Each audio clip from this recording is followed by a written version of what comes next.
Howdily doodly every pony. We are back for another slaughtering stream. We missed yesterday. I had stuff that I had to do, and then I forgot to reschedule the stream. So there was a couple of you that stopped by and got to see my standby screen for hours and hours. So that was fun. Today we are going over music. We have a lot of 2022 submissions. Mostly from Madoka, it seems. Hello, J Doggone. We have a first in, well, not a first, I guess, but first for being this early, J Doggone in chat. How you doing, every pony? He's on a weekend, so he has days off, and he can finally watch the stream online as Ghost. There you go. That's good. That's good. So we are doing the slaughtering thingamajig to watch music or whatever it is that we do. So we've got Ponytown up like we do. It makes a fun companion. Go ahead. All the tracks on e-proofs if possible.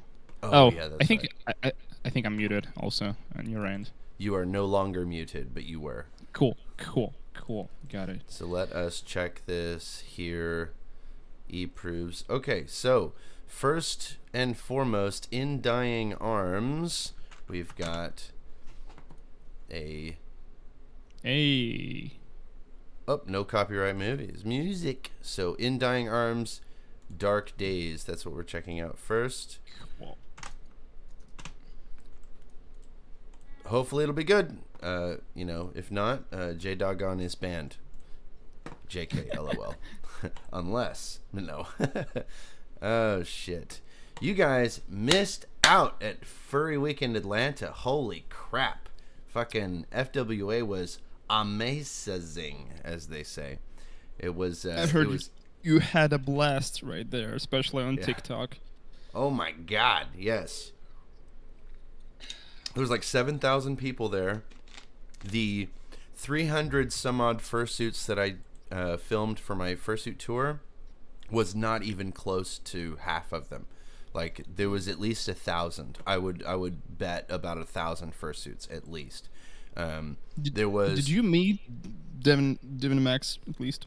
Yeah, me, Devin and Max, and Sam hung out for a while in the fursuit headless lounge. I didn't fursuit my first day. Your bet about like joining your cult? Oh, that is that's for at Free for All. Free for All. I can't remember when it is now. I haven't registered yet. I was waiting till after I got back from FWA. So it's set in the future. Okay. It is. So the bet is July on July 31st. I guess July 31st at 11:59 p.m. is when the bet ends. If we have not recruited an unironic member of Zoophiles for Trump, then I get $20, I think, from Devin and Max. From Devin and Max and Grizz, because I told them that I would pay 2 to 1. So if they win, they pay me $10 each. If I win, they pay me $10 each. If they win, I pay them both $20. Because I just don't believe that it will ever happen. But it would be funny if it did. So we are moving on. Anyway, in Dying Arms, Dark Days, the official music video from the channel Dreambound. Let's check this one out, eh?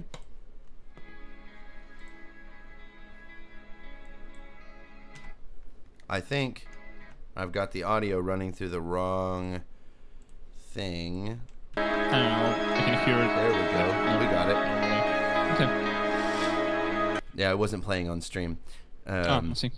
If you were wondering what this shit is on my head, I ran into don't see anything. I know that you haven't, but in case Chad is wondering, I was putting a box underneath the shelf, and the shelf was lower than I thought it was. So it cut my head open right there. But we're fine. We're good. It's just a little... It is only but a what is it, a flesh wound or some shit. I don't know. Anyway, let's keep it going.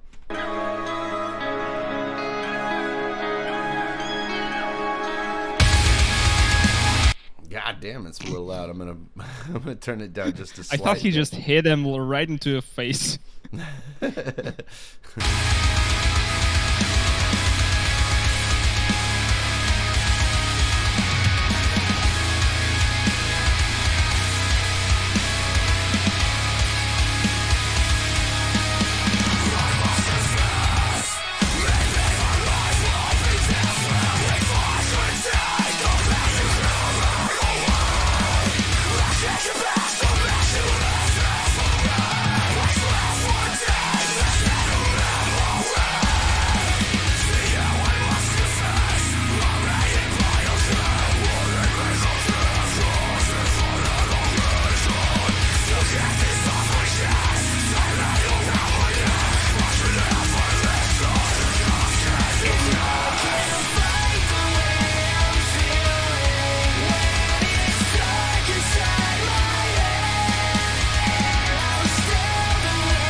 I wouldn't know. I don't know if I would call that clean vocals. I mean, I guess you could call that clean vocals. They're super, super highly processed, but I think that it works.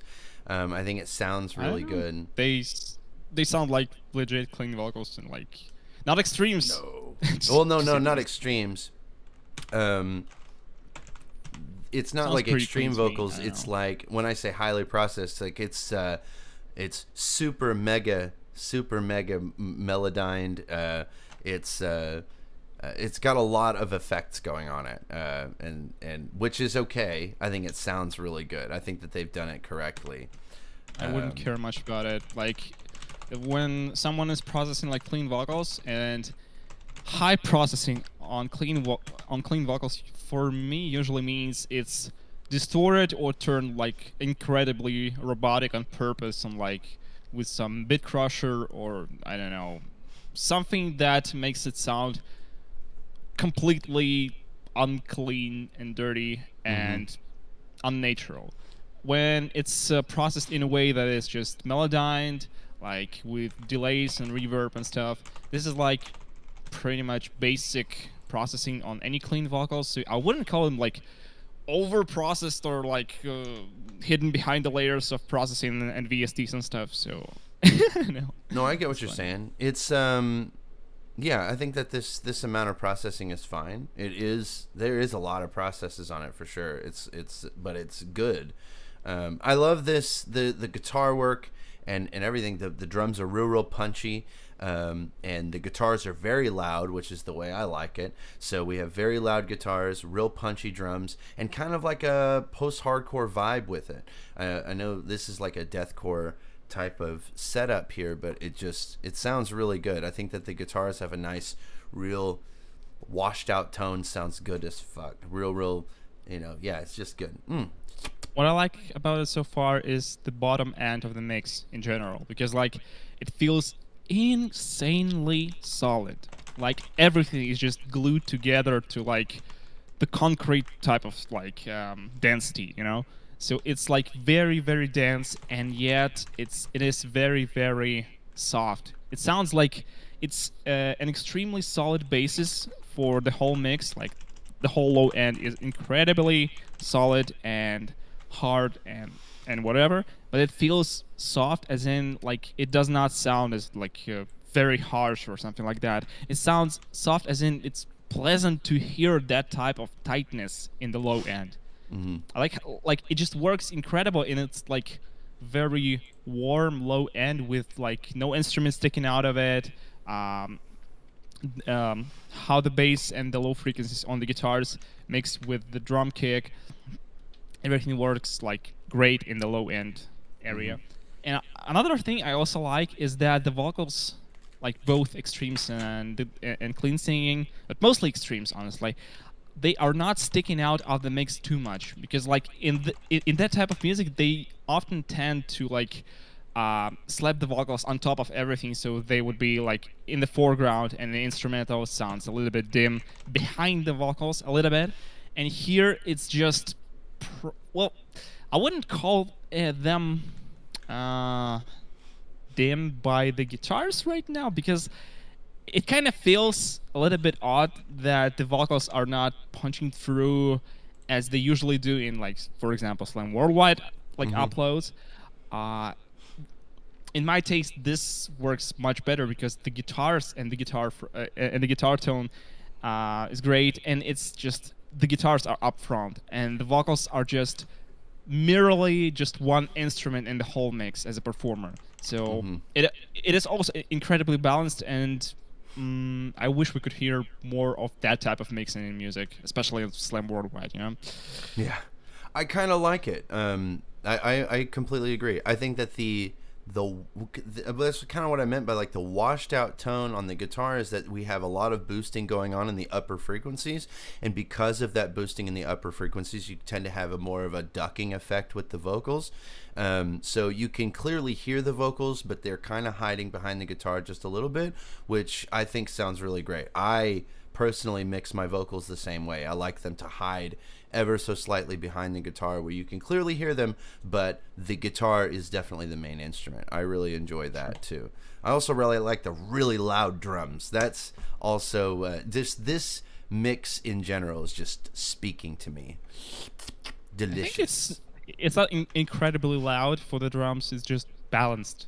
I like how it's all balanced, and as far like, you know, I'm tired of Slam Worldwide mixes because they all sound the same. They all sound loud and bold, etc. Yeah. This is like a breath of fresh air because it's fucking balanced. Very cool. Very cool. All right, let's keep her going.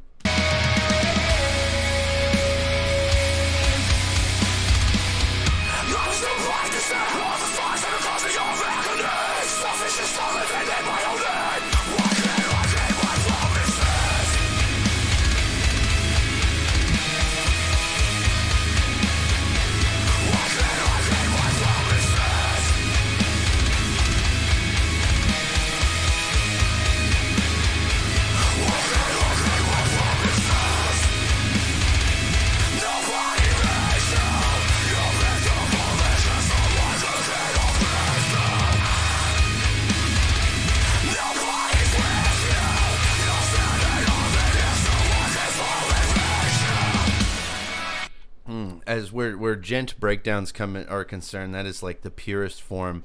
I love that almost false chord ride with that jun jun jun jun jun jun. It sounds so fucking good. I love that. It wasn't cut that abruptly, because like in gent type of music you usually just cut off any tails on the guitars, like the right. It sounds like staccato notes. Yeah, like you chop the guitar tone so it sounds exquisitely precise, and it's like it's usually really annoying to me. So when they just let those power chords just ringing, it sounds more natural to me. Like when it's not chopped into like unhumanly played meat, you know. Right. I think like that kind of super mega staccato notes with the guitars and breakdowns was really, really popular back in like 2007 or some shit like that, and I'm really, really glad that it's fallen by the wayside. We get a lot more ringing, a lot more natural sound. I think it's much, much better this way. There's a lot less cutting out fret noise and shit like that. I think the more natural sounds are just way, way better. Yeah, I love that stuff. Let's keep it going.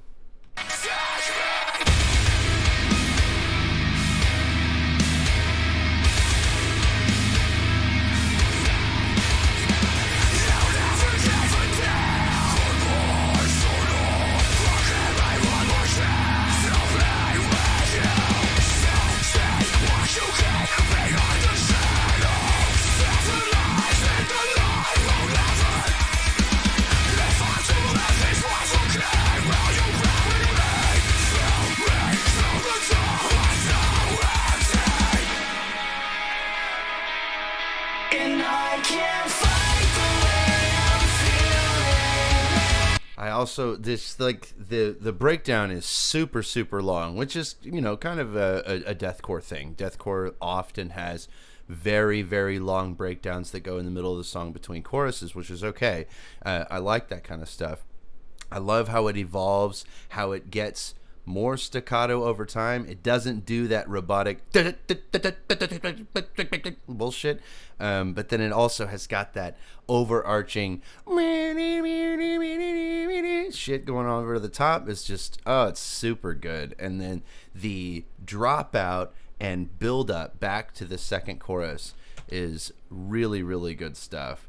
You also probably noticed like how even with that breakdown, when the power chords or whatever, it was kind of like playing with with palm muted, and it was still kind of chopped, but it was I would say it's probably just how precise he played. Like they played that.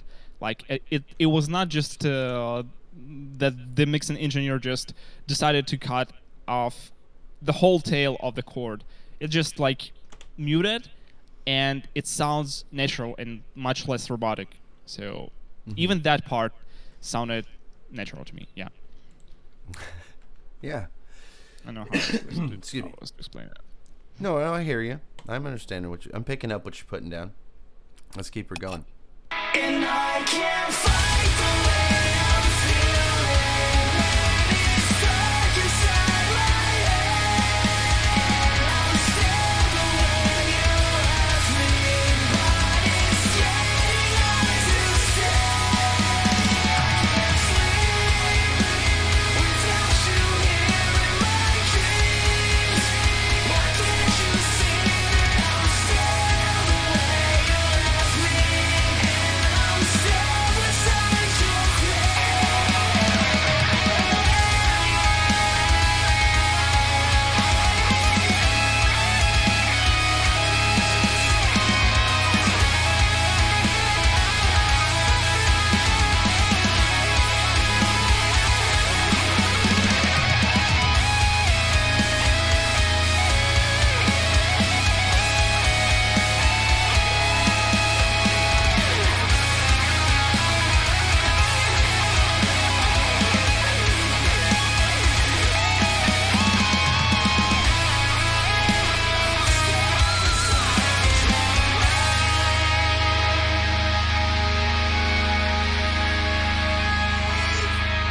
That was kind of cool. We had the solo that kind of followed the chorus there for a little bit, and then it kind of went a little crazy and did its own thing. And then as the vocals came back in, there wasn't backups or anything going on. It was just the center channel playing, so it really hid back behind it. So as to still underline the vocals, the guitar solos. So that was really cool. That was an interesting choice. I don't think I've ever heard something like that before. Even the guitar solo felt kind of reserved and a little bit buried into the mix on the same level as the vocals are mixed here. So I honestly like that approach when you want to underline certain instruments that here's the guitar solo, and you just ramp up the volume on the guitar just to show everyone that the guitar solo is happening. Watch out. So, or here's the vocals, and you just ramp up the vocals in the mix. My point is that sometimes all it takes is to just start playing, and even the listeners are not that dumb as someone might think. They notice the changes in the mix. If they hear the guitar solo, their ears will be focused on the guitar itself. So they will try to pick it up, no matter how deep it is buried in the mix. If they hear that there is a guitar solo, they will be focusing on it and they will be listening to it. So there's no point in ramping up the solo to 11, or the vocals.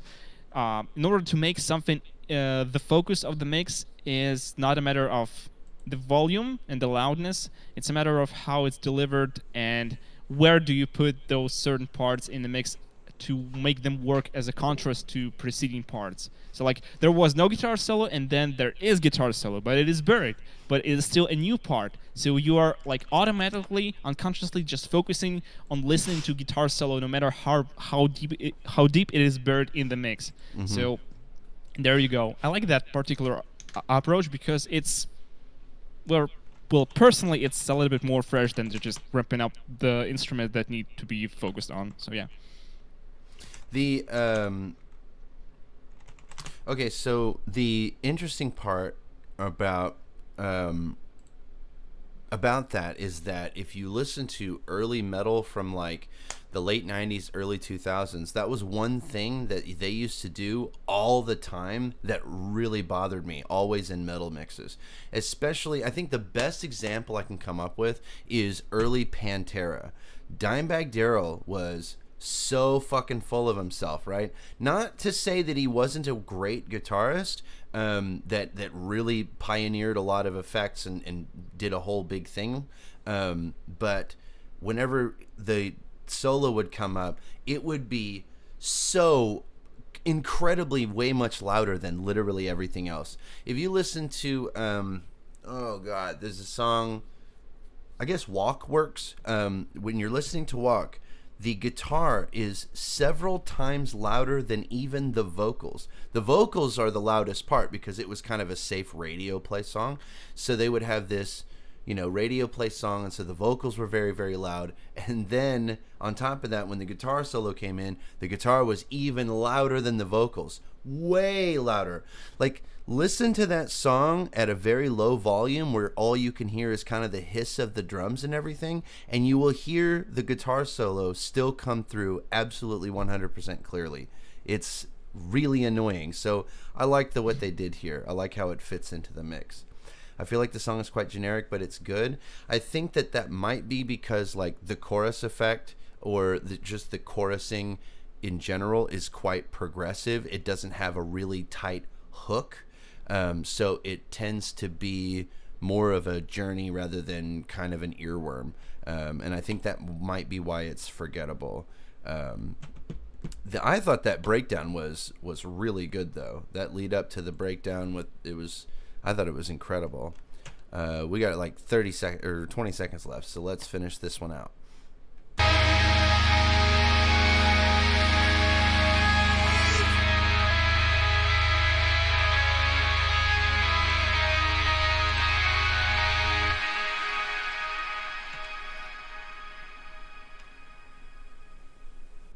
Oh, it was just the outro. Well, that's good. Yeah. That was pretty good. I enjoyed that. It had a really good. It had all of the deathcore elements that I really like, all of my core genre stuff, but it was also like post-hardcore, like kind of softer, not as aggressive. I know it's back not in the like, day, like in 2009, me and my friend, we used to call that kind of stuff post-deathcore. Yeah. Because it was like after the classic deathcore, like albums and music and all that, like trend, but it was still like on the post-hardcore side a little bit, but still like deathcore with like you can probably say like subtle post-hardcore elements in deathcore. So and we call it like post-deathcore. We invented a new genre. That was hilarious. We did the same thing when I had a band. We invented a brand new genre that we called blackened western. So the idea of it was to do country music, but with like electric guitars, and it ended up sounding like pop country, and it was terrible. So it was pop country with screaming, and it was really bad. It just wasn't good. But we called it blackened western. And I don't think anybody's really ever done that. I think Volbeat is a band that has done that. I've heard the name, but like I've never heard of their music. So yeah, I think Volbeat is in your neck of the woods, actually. When I say your neck of the woods, Danish, so they're north of you. But yeah, they're on your side of the pond. I don't think that. No, they're probably. Post-deathcore sounds ridiculous. I don't know. It sounds kind of cool. It sounds like this, I think. Black and Wiccan sound really ridiculous too. It was ridiculous. So the idea that we were going for with Black and Western is stuff like Volbeat or Texas Hippie Coalition, or even oh my God, what's the name of the band? They do a song called Everything. It's not. That's not the name of the song, but the lyric is "Everything is bigger in Texas." Everything is bigger in Texas. Loaded double barrel, blow you to pieces. And this was like a metal band from Texas that had a real pop country vibe, but they would also do kind of like metalcore shit at the same time. You showed that on stream like long time ago. Like Yeah. you hated that particular type of music. Yes, it was awful. It's so bad. My girlfriend loves it though. She Yeah, thinks I it's the remember that. best. But yeah. So this is In Dying Arms, our little post-deathcore adventure. I thought it was good. I thought it was okay. It was very middle of the road. I think it was a super tight mix. I think the composition was. I think I'm going to agree with Gargod in that it's a real tight mix, but it's kind of a generic song. It doesn't have any parts that really, really stand out that are very, very memorable. But it was definitely a very tight mix for sure. Really good stuff. Let us check this song super quick. Lettuce. Onions. We will onions. Check this song. Zucchini. Will zucchini. Oh, sweet. There we go. Virtue in Our Lives, Virtual Bird, I think is what that said. Oh, by guess. Virtual Bird. Yep. Okay. They only have 35,000 subscribers. Tiny little bitty channel. Yeah, but they have like 281 views. Whoa, with, what? Like In a I don't know month? how that- How? I don't know. That is what the kids call falling off. Is that a promo channel or like I don't know?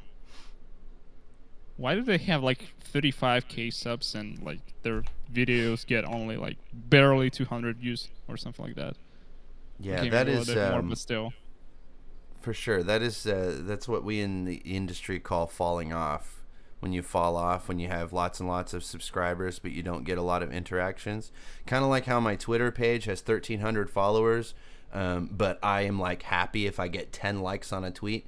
If I get 10 likes on a tweet, I'm like, yeah, that's a good, funny, big boy post right there. That is called falling off. So Virtue in Our Lives. Okay. So this tiny, itty bitty baby little channel would never have been discovered if it weren't for us. Let's check it out. Virtue in Our Lives. Let's go.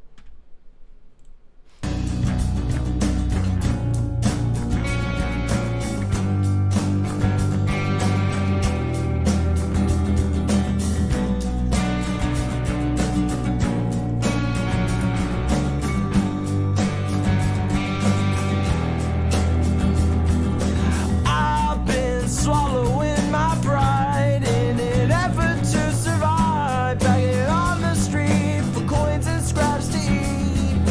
I've been doing this so long. I've got problems singing songs when I'm not outside. The music speaks to me, so I stay inside too much, and I never mind to touch anybody else, lest I may implode. It's interesting. Sounds like generic pop rock, but it's like with very like underground indie type of mixing. So the music is like very like I don't know, pop rock to me. Like what's they call it? Fuck, I forgot the word. Like not contemporary. What's the word? When you're like very popular and shit, I forgot the word. I think it starts with C. bedroom pop. I'm not entirely sure what you mean. You're not. Are you saying contemporary? No. That's the wrong. Yeah, not That's the wrong word. contemporary. When it's like, jeez, Like when it's really popular to the point when it's just like Nickelback or something like that. Some folks call it like sellout or I don't know. Okay. Jeez, I forgot the word because like. Damn it! I cannot even explain that. But like, it sounds like generic radio type of pop rock, but it's like very very indie underground type of like mixing in production and all that, which is kind of interesting, like interesting mix of the approach to mixing and how to deliver a composition that is just like pure garbage, like Ed Sheeran or something like that. I think this is I don't know. We're only a minute in, so I'm gonna keep it going. It's just not good. So let's keep it going. Music says to me, sing me loud and free. It doesn't matter what you write, you still have soul. And I sing until I die, or at least until I rot. Decaying tunes, ripped straight from my mind. And I'll practice what I preach, fill my lungs and for my speech. Patience is the virtue in our lives. I've been swallowing my pride in an effort to survive, begging on the street for coins and scraps to eat. It's just okay. I just Commercial. feel like the I wanted to say commercial. commercial. Like, yeah, but like that is like really popular. It becomes like extremely mainstream and it's not interesting in terms of like composition or like music or lyrics or whatever. It's just your typical mediocre, generic, mainstream pop rock, something. And what actually makes this one work is the production that is far from being commercial at all. Like it sounds like it was recorded like literally in a bedroom, in a garage, in the basement, or like anywhere, and mixed like poorly because that's what indie producers do, and it has that certain appeal of like indie type of mixing. The music is commercial, but the mixing makes it stand out a little bit. Like it's I don't know. Mixing is what makes this generic composition work for me. It's not like that great, but if it would sound like polished for a radio or for like very like wide audience, like I don't know, if it would be polished and mixed to the radio standards or like what's that, like Billboard top standards, it would lose like the remnants of that appeal. So it's only holding on that like basement mixing for me. Yeah. So it feels, yeah, it's kind of like horse music almost, but like horse music when it first got started, a lot of the charm in it was that it was underproduced, and that there was a certain, like, whenever you listen to commercial releases, all commercial releases basically sound exactly the same. So whenever you're listening to, so when you're listening to Slam Worldwide, basically every single song has about the same mix, the same type of mix, the same leveling, everything is basically exactly the same. So there's not really much to comment on other than the composition itself. And so whenever you have an underproduced mix, kind of like this one, the mix itself becomes can become a charming aspect of the song. Yeah. Your visit card. Yeah. So it's yeah, okay. I don't know if it works for me though. I think that the guitars and everything are they sound more or less running up the center. They panned like a little bit. Nothing is hard panned, it seems, and so it kind of tends to mix together and become a little bit of a wall.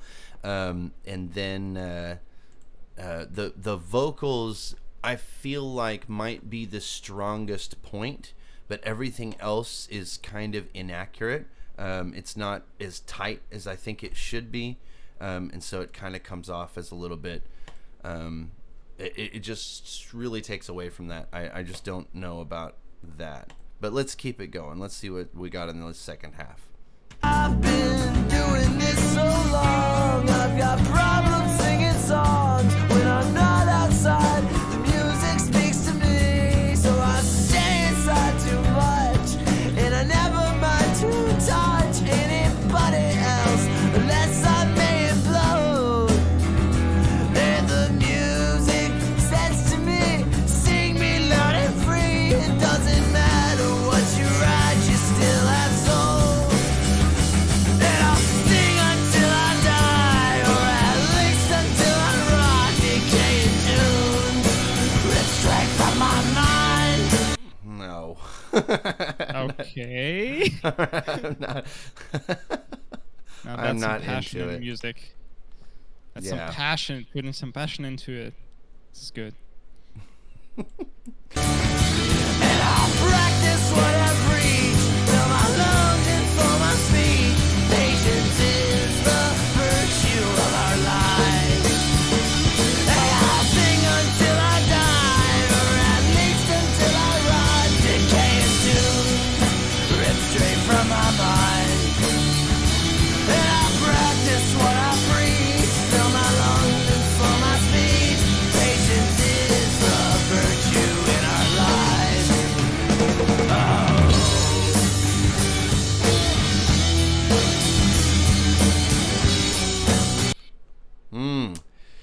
Okay, so we're approaching the outro here. I'm not digging the whatever that was. I think we were kind of shooting for maybe the sort of like growly type of shots that you get in a lot of like indie punk and Maybe even grunge. grunge, that kind of thing. And I think I think it just kind of, I don't know, it doesn't work. I didn't think it worked. That sound okay. It clashed really hard for me. But now we're getting into the outro and we're going to do a guitar solo. And so let's see how that goes.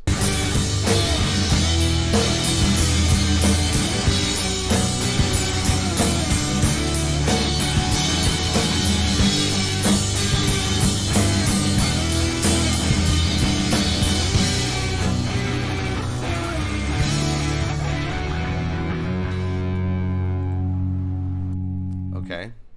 The electric guitar is even out of tune a little bit at certain points. It clashes with the acoustic guitar and with the bass, and with probably not much with the vocals though.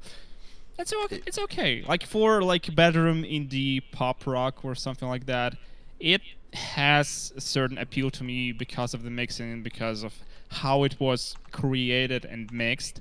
The composition is kind of generic, and it has that like, you know, whiny chord progression that is like catchy, but like it's a sad song, and that's all you can say about it. Right. And it would probably be an like all-time hit if it was like mixed properly and performed properly. It would be like #1 in all the charts on the radio, and everyone could be like going wild about it, like, oh, this is my favorite song, is it? Or I don't know, like the girls fans squealing, etc., etc. So it was like, but it doesn't have that like over-polished commercial production, like mixing. So yeah, thankfully. Right. Yeah. I think that does add a lot of the charm to it. I think that makes it better, actually. I think that the underproduced mix there might actually be better. I think that if it was polished and properly mixed or whatever, I think that would make it just worse. Things like the guitar being out of tuned and so on would stand out a lot more. I think that it skates by a lot on its underproduction. And I think that a lot of mistakes are covered that way. But that's okay, you know. It was okay. It was okay. Like, I think it would be like on the lower end, like a 2 out of 5 type of thing. Yeah, I heard worse, but it's not, you know, I still don't think it's good. Anyway, that was Virtue in Our Lives by Virtual Bird. I give it a 7, honestly. Really? A 7 Yeah. out of what? 1,000? No, 7 out of 10, obviously. Right. Still sounds Um, better than the Everslam worldwide upload. So yeah, Okay. more entertaining and at least more memorable because of the bedroom mixing. So yeah, that's that. Right. Okay. Anyway. So we got the next one is Teufelnacht. Teufelnacht. Teufelnacht. Yep. Teufelnacht, creation through destruction. Official Night of the video. Devil. Is Teufelnacht? Teufelnacht from German is Night of the Devil. let's Okay. say. All right. This one is black metal. Sweet. I like black Is it? metal. That's what he says. Get ready. Wait. It's black Oh metal. yeah, cool. Okay. Okay, so let us 2 check out it of out. 10. Teufelnacht? 2 out of 10. 2 out of 10 before even listening to it. Okay, Let's check it out. I'm just kidding. I'm just kidding. Right. That's so weird to me that this channel has got 125 subs, 1,534 views. That's literally like 7. I can't math right now, but it's a lot. It's more than the one we were listening to before, which is just crazy to me. Anyway, let's keep going.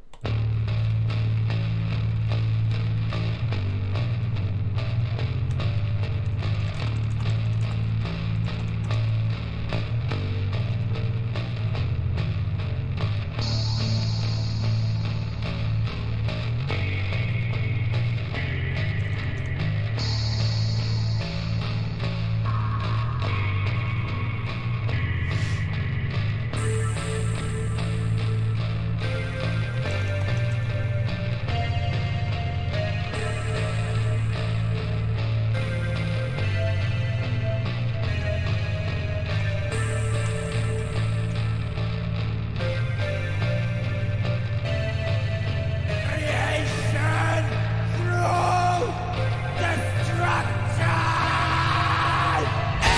Infinite war! Okay. Oh! It gets better. It gets better. Okay, not 2 out of 10. It's most certainly more than that.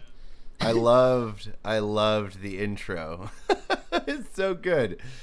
Creation was through just like destruction. terrifying and stupid, but like it transitioned into something better.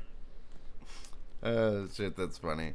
It's good. That was good. This Let's reminded see me what- of like Trist. I'm not sure if oh no, there's like no members on Metal Archives. I cannot look up the lineup. Okay, I don't whatever. know. Let's keep going. Yeah, let's keep going.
This music video is fucking hilarious. I love it. This is stupid as fuck. Isn't it?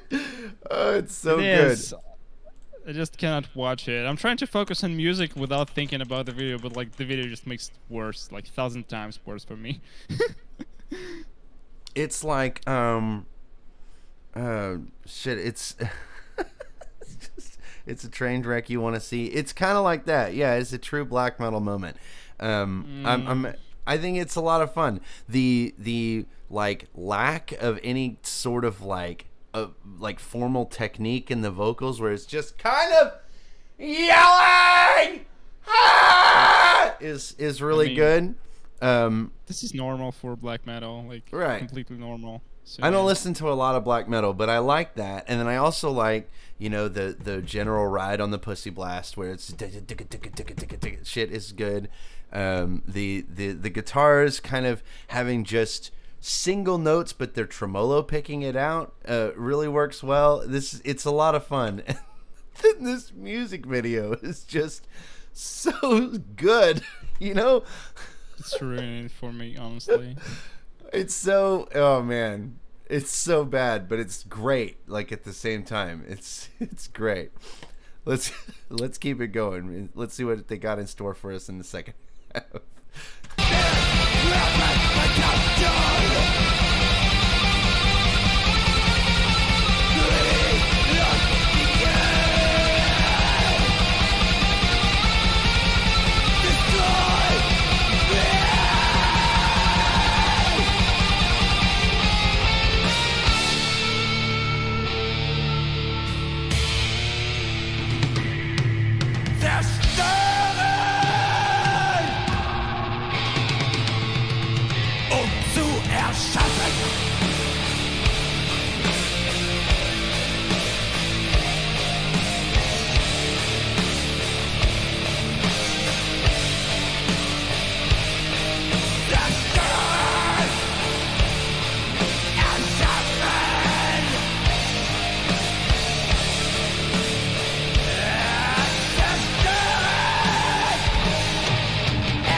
Holy shit. That was Okay, so something. I get the message.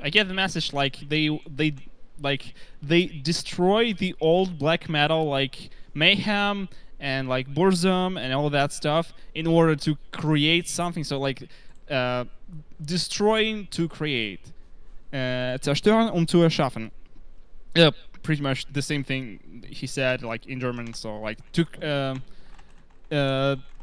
destroy in order to create or something like that. So they're just ruining the probably expensive merch. It's kind of hard to watch, honestly. Like burning the Vark Vikernes Burzum t-shirt, then pissing into the cardboard case of the vinyl record from Mayhem, I think, and like destroying everything. They did not create much, honestly. It's still 5 out of 10. So the video ruined it for me. The mixing is on point. The music is okay. The video fucking sucks, and I don't know. It's probably too short for a black metal song, I would say. Especially considering the very long intro. So I would say like 5 out of 10. Very like mediocre and okay. Not the worst shit I've ever heard. But for black metal, it's just it's nothing, honestly. Okay, I can see that. I thought by my pretension and ultimately biased black metal elitist standards, right. I think where black metal is concerned, I think that it was a little short, but I think it was good. I think this was good. I liked it. It was a lot of fun. Not really any memorable parts to it, except for the intro was really good. But I thought it was pretty cool. It was funny to me. So that was Teufelnacht, Creation Through Destruction. I don't know if I've asked this before, but why do European bands do their lyrics in English instead of like German or Belarusian or Ukrainian or whatever? Well, I checked their like this particular album on Metal Archives, and like they have like some songs in English and some songs in German, just like folks usually mix several languages depending on where they live. For example, I know like the Austrian, not Australian, but Austrian band, what's they called, Artus, and they sing like in several languages, like probably Italian or no, not Italian, French, German, and English. And some bands from like Switzerland, they use like all 4 languages or something like that, because like it's a mix of English, German, Italian, and French, for example. Because like if they're native to all 4 languages or something like that, well, okay, maybe 3, but still. So not all bands do like exclusively lyrics in English. Many bands do mixes of songs in different languages on their albums, like 1 song in English, 1 song in German, 2 songs in English, 3 songs in German, etc., etc. So it's not like 100% that European or like post-Soviet countries bands do sing exclusively in English. So Okay.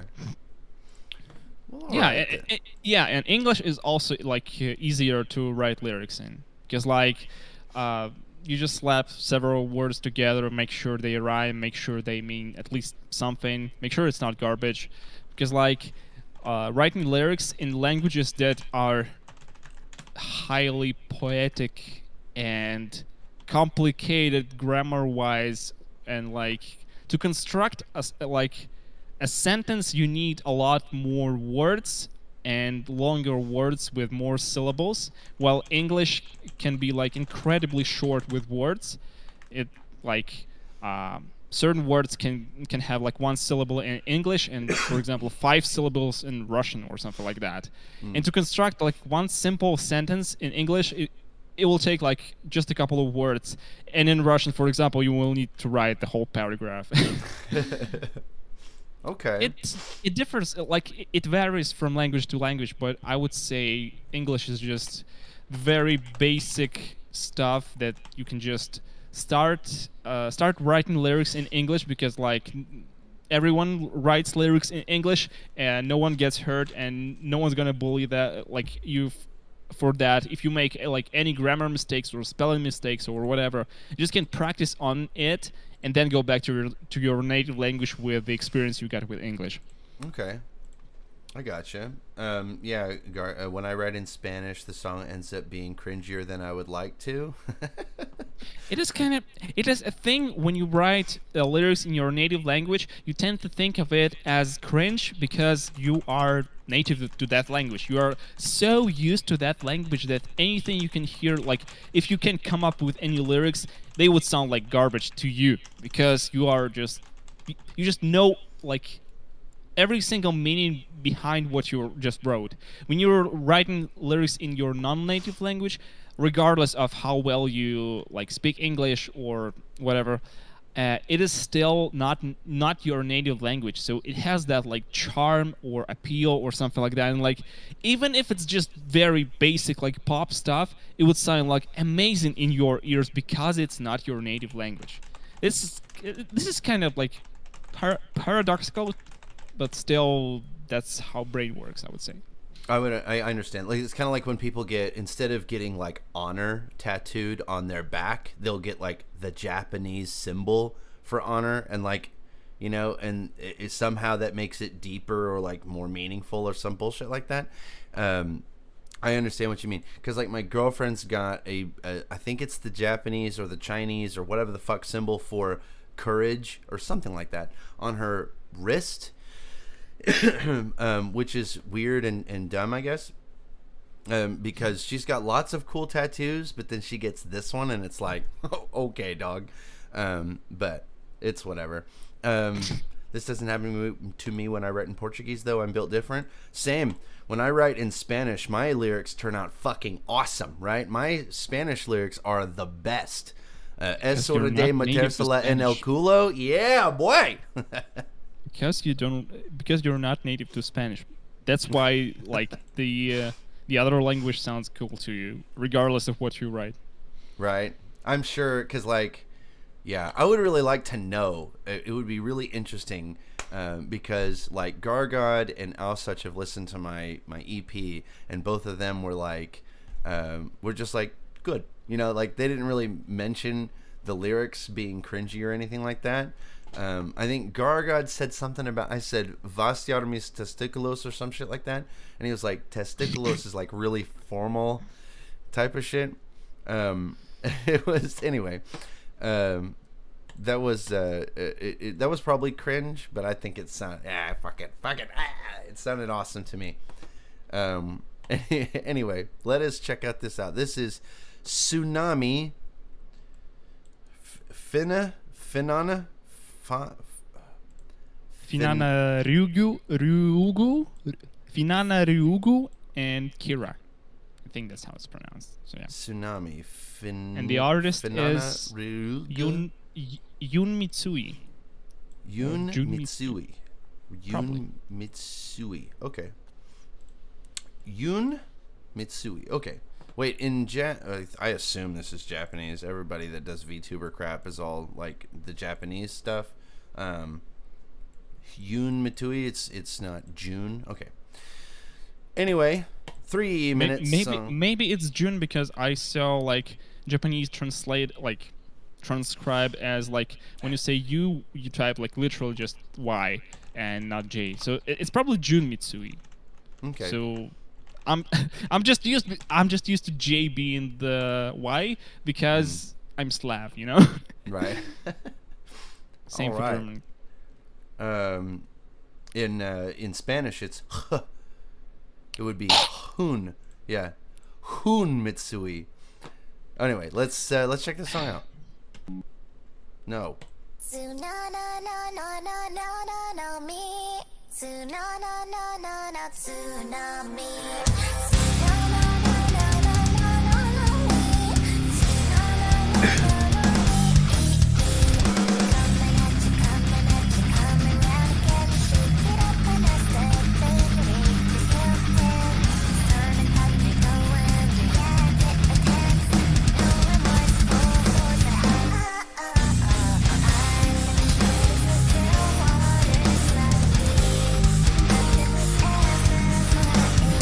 Weeb music, yeah. This is weeb core.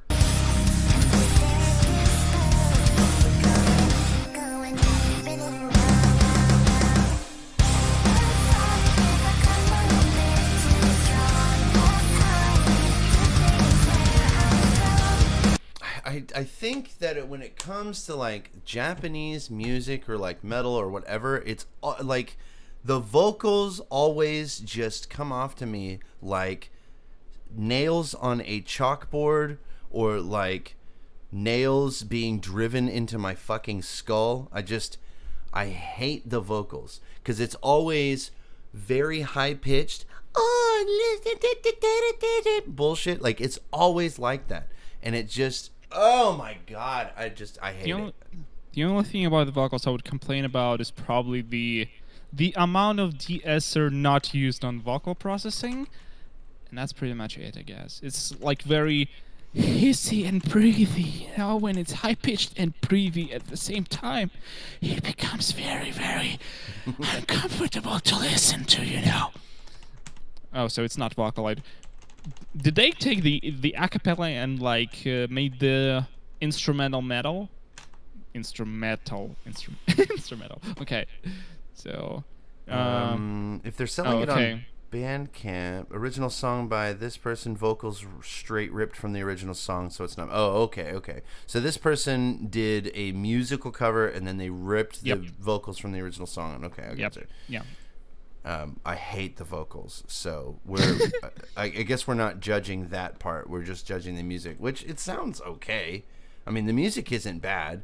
I think that if you're doing a vocal cover, no, it's not a vocal cover. If you're doing a cover and you're using the original vocals, like put the original vocals behind it, because most people are familiar with it, or at least I'm not. But you know, I don't think that you should have the vocals this loud, for sure. I think they are kind of balanced in the mix, to be quite honest. Maybe a little bit under processed, but like it's more or less balanced to my taste, I would say. So I don't know. Okay. I mean, it seems a little loud to me. But maybe it's just because I'm biased, because I fucking hate it. I really hate this.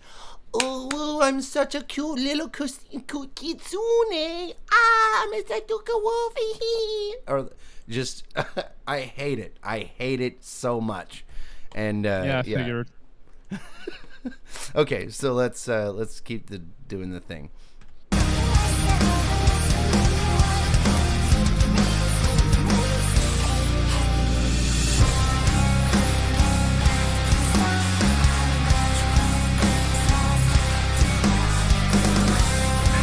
Fox hater for sure. Well, there was a lot of like at FWA, there was a lot of like the Japanese style wolves too. That was a whole thing, and it was unfucking bearable to know that there was like a 35-year-old in this suit being like, "Ooh, woo, oh yes, I'm just a cute little wolf, guys," and it was just like, "Oh, fucking kill me." I don't know why. I hate it so much. Anyway, I think it's an anime thing. 1,000,000,000%. It's like people watch the animes because my brother does this too. My brother is a super huge weeb. Very cool dude. I have no problems with my brother. We chill all the we don't chill all the time. We talk every day, but we chill on occasion. Super cool dude, but he does this shit. Whenever he gets like really excited, he mimics the fucking anime characters and does those like emotes like, "Oh, like I'm embarrassed, so I'm going to literally freeze in place and my whole upper torso is going to fall over" type shit, and I just want to blow my fucking brains out. It's the worst. But anyway,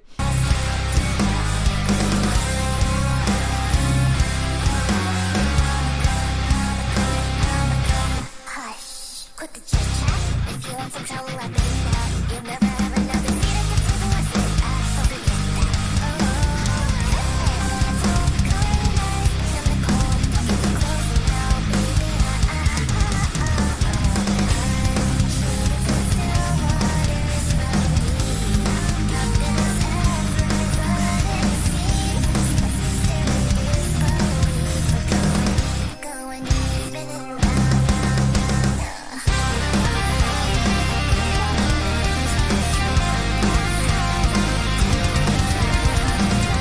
I think the music sounds pretty good. I mean, like, I Here, think that, here, they hid the vocals behind the guitar tapping. There we go.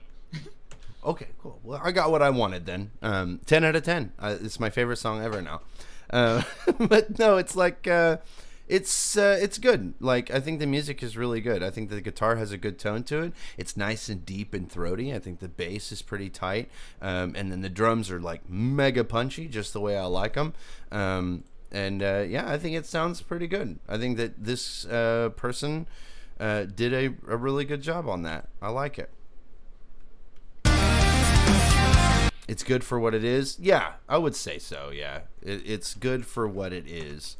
It's not. I would never, ever in a million years ever listen to this song again.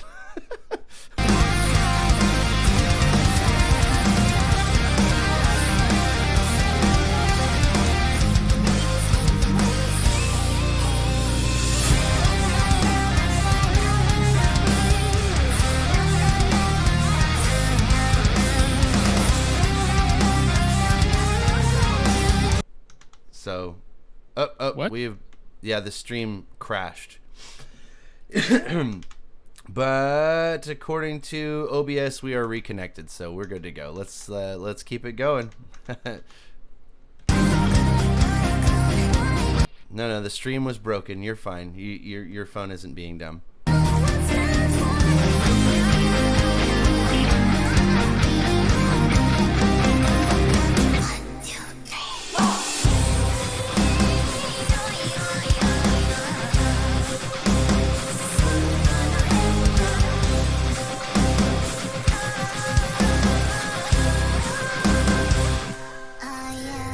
The original song was simply a pop's dance song, by the way. I think it sounds really good. Whatever it was adapted from, I think it was that he's really, really made it work. That it sounds really, really good, especially this sort of quasi breakdown really, really well. I think that it's a brilliant composition for what it is, for sure.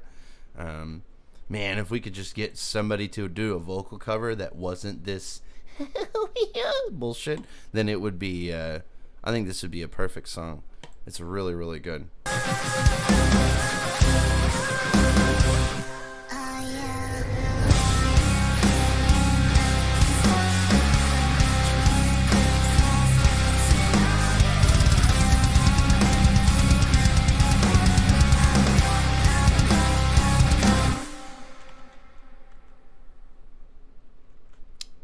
Interesting. Well, my only complaint would be the mixing and vocals, because like they are very hissing. Like Yeah. certainly needs more de-essing and probably some like EQing or something like that. The rest of it was like okay, 6 out of 10. I don't know. I'm just rating every single song on like this stream. So I don't know. It was okay. It was okay.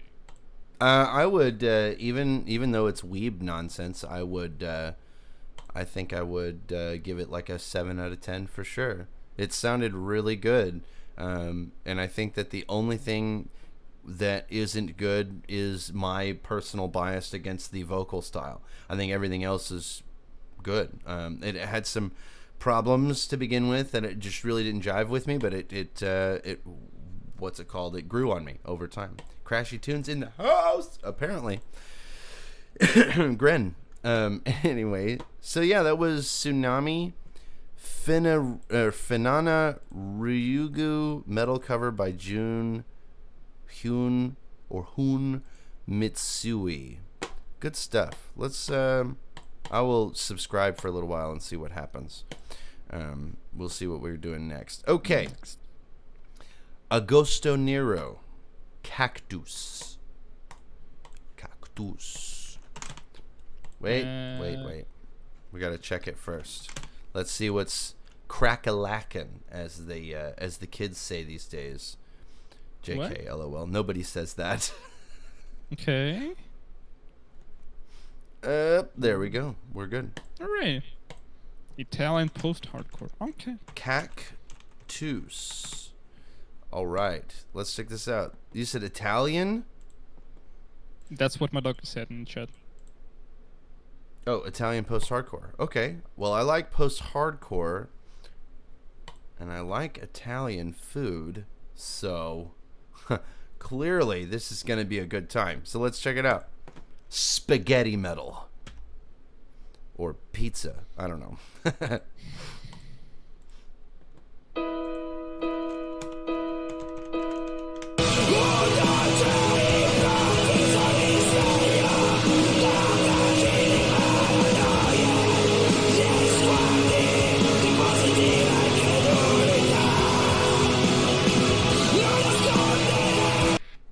Okay.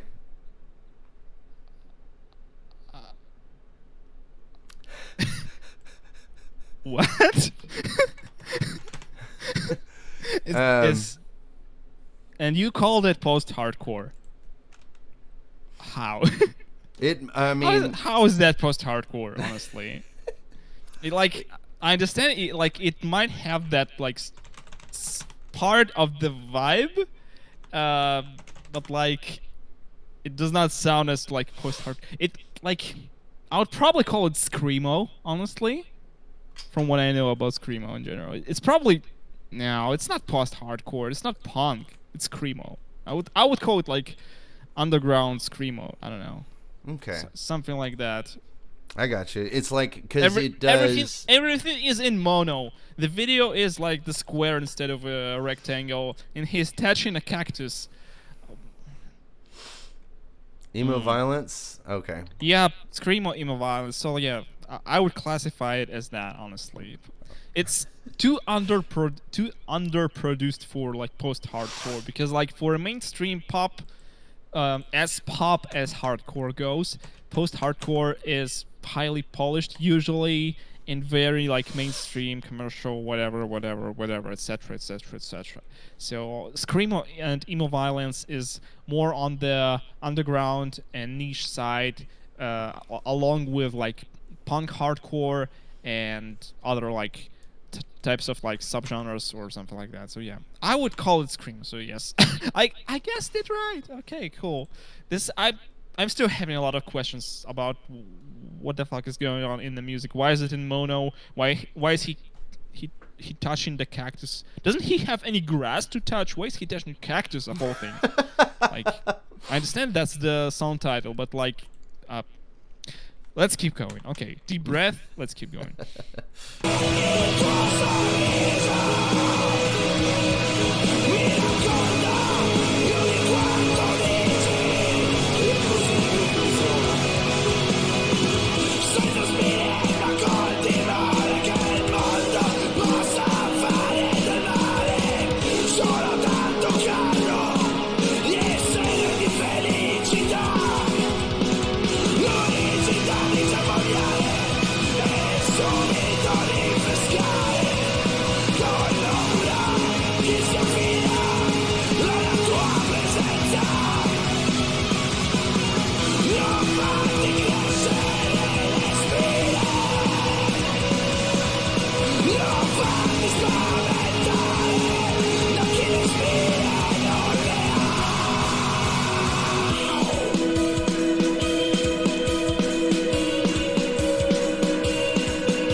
I think it's an interesting beat. It's an interesting composition, I guess. It's just like a wall. Like, it's really, really underproduced. Like, I just cannot really pick out anything in particular. So that when the guitars are going, it's just like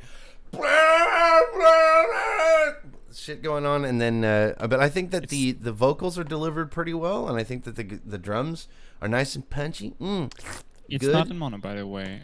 I realized it's not in mono. It's just very, very narrow because the drums are slightly wider than everything else, and everything else runs not straight through the middle, but like panned very, very narrowly. And I think they missed a lot by not going like full spatial, dimensional thing where you just hard pan everything and occupy like all space that you like can occupy, because it would sound very big and I don't know, spacey for like shoegaze type of stuff, but they went with something really, really narrow, and I'm not entirely sure I like that particular direction they took.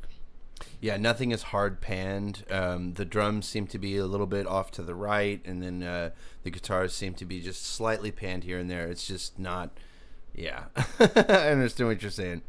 Yeah, All right. They probably wanted it to sound that way, but I feel like it's a little like it sounds like a missed opportunity to me, honestly. Because with that type of music, they could go just wild with like space and reverbs and delays and all that stuff. So it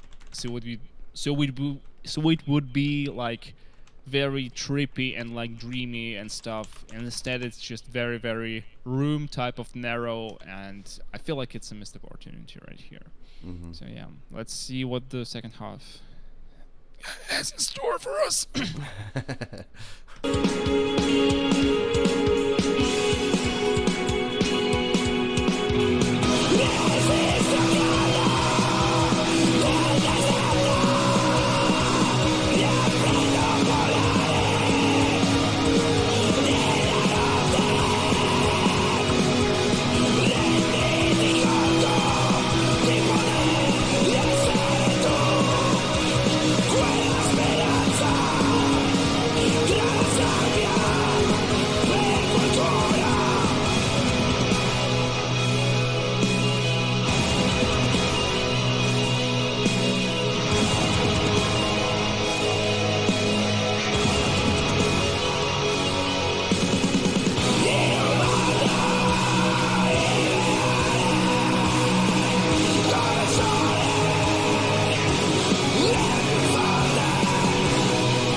Well, I guess it just happened. A guy played with a cactus for 3 minutes. 3 straight. minutes, and we had some keys that came in. Yeah. You know, there was a keyboard in there, so that was a thing. It makes it symphonic metal. Yeah. No, it doesn't. It doesn't. The music was okay for what it was. I'm just not a huge fan of that, and I feel like it could be very like tripping, shoegazy, and spacey. But I Yeah. disagree with the direction they took with mixing it. It was good. It was good. 6 out of 10. Yeah, I would agree. I think it was pretty good. Just wasn't really my thing for sure. Well, all right then. That's really all I have to say about that. I just there's not much to cover there. I think that it was very just kind of the same for 3 minutes. It didn't really do much of anything. So, anywho, let us move right on along to the next song, which is called look at that. It's not called Foxbat any- Penrose is a no-go. Goodbye. Goodbye. Good riddance. Sorry about that, Next. J-Dog. Look at that. Reynard Blanc. I know that name. Who is that? Wait. What? Yes. Wait. No. Oh, wait. Oh, wait. Oh, yeah. Okay. Never mind. I'm just trying to jiggle a few windows on my screen at the same time. So it just The happens. painful prickliness of the gestalt of the cactus properly represents his angst. There you go. This day Aria with Reynard Blanc or whatever. Oh, J-Dar Gun mentioned something in Discord. Yes, I remember him saying something like that he was going to check it again or some shit like that and see if it popped up as copyrighted. I wanted to check it again because like I had my doubts about it. Oh, okay. I didn't probably. So yeah, let me see if I can find that video. I wanted to make a metal cover of this day area and call it Disdain Area. Oh shit, biscuits! This isn't who I thought it was. This was somebody else. I thought it was. There's a person with a bunny rabbit deer type goat. It's fucking persona. albino. How do you Yes. call it? Like, yes, you mean Rain Blanc, of course. Yes, that's who I thought that was, but that's not who this is. Nope. I mean, he does mashups. I'm not sure if he does like actual singing. Probably not. But he does mashups. He has a new mashup album coming out relatively soon, and the first single comes tomorrow, I think. So yeah. Song cover: This Day Aria. I assume that's a My Little Pony song. Yep. Apparently. The instrumental is by Mando Pony. Illustration by whoever that is. Background is 90 Sigma male. I'm kidding. It's just 90 Sigma. Okay, so the vocals are done by this person. Oh, okay, both people, and then the mixing is done by the Reynard Blanc. I don't know. So let's check this one out. I'm starting to think that Madoka might be a weeb. I don't know. I'm just taking a wild guess here. I'm starting to think. Just maybe. Weebs! Okay, so let's check this song out. That is the wrong thing. Boop. Okay. I promise to be true to you in good times and in bad, in sickness and in health. I This is that. This day was supposed to be perfect! Or whatever. Yep, it is. Yeah. will love and honor you. I'm a weeboo? Yes, that is true. Turn off the subtitles. I can't. I will love and honor you. All the days of my life. And I promise to always be by your side, to control all of you and to claim everything that you have. Oh, God! I hate it! Okay, let's keep going though. We're just getting started. It hasn't even been 30 seconds. I fucking hate it. Okay. I promise to control everything that you have. Like, I don't know if this is an artistic flair or what the fuck's going on with that. It's just, yeah. Okay, let's keep it going. It's a cover. It's a cover. It's a cover of a My Little Pony song. I don't think, did they not Yes. have? They will. No. I get it. I I'm saying checked. this They intro. will. This intro is I guess an original thing. It's supposed to be Yeah. adapted to these two characters, this wolf guy and this person. I guess it's just a person. I don't know. Anyway, all right. Till the end of time. Wait. What?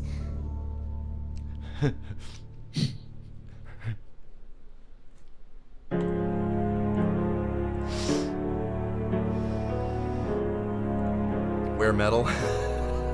Wrong channel. This day is going to be perfect. The kind of day of which I dreamed since I was small. See, the singing vocals are so much better. The singing vocals are so much better. That Then fucking processing. That fucking processing. Yeah, I mean, but they're making it work. It's better than that god awful like acted intro. I'm going to control. It's just bad. Okay, I'm sorry. Every pony will gather round, say I look lovely in my gown.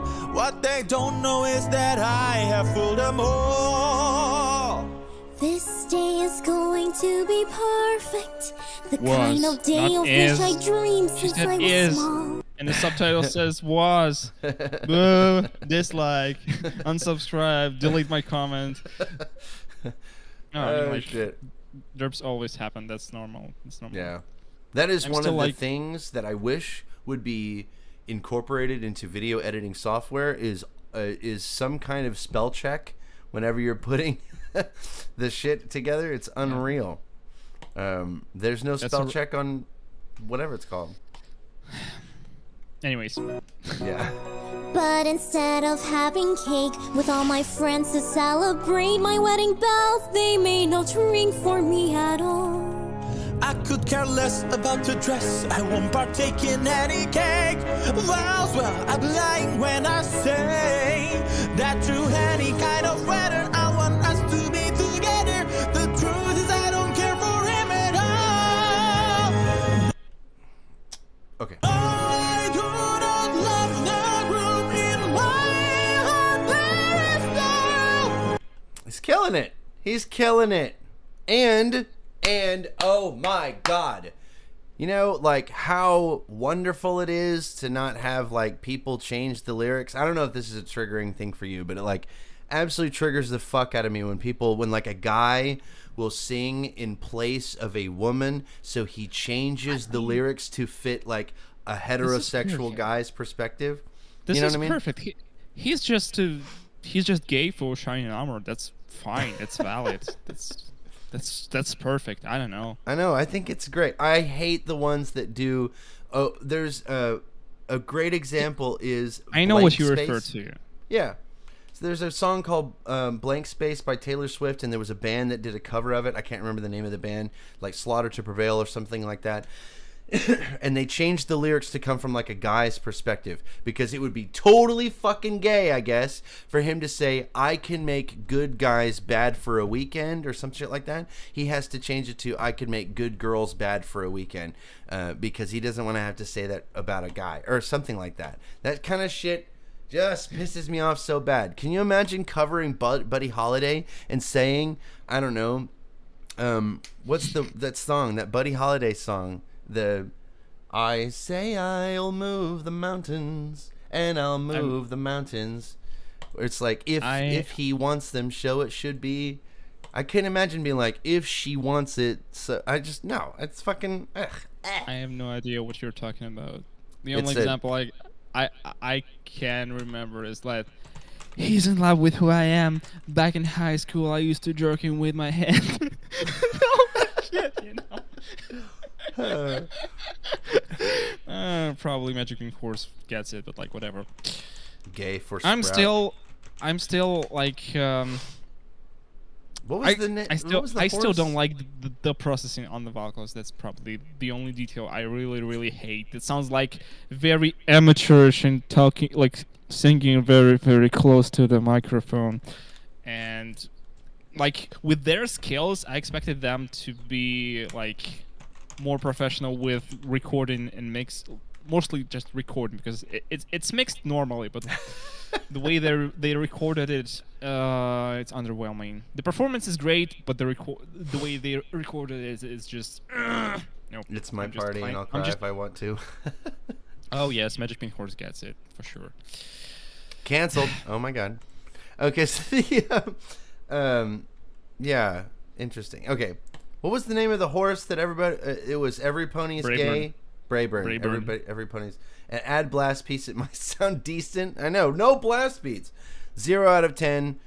Unsubscribed. Okay. Anyway.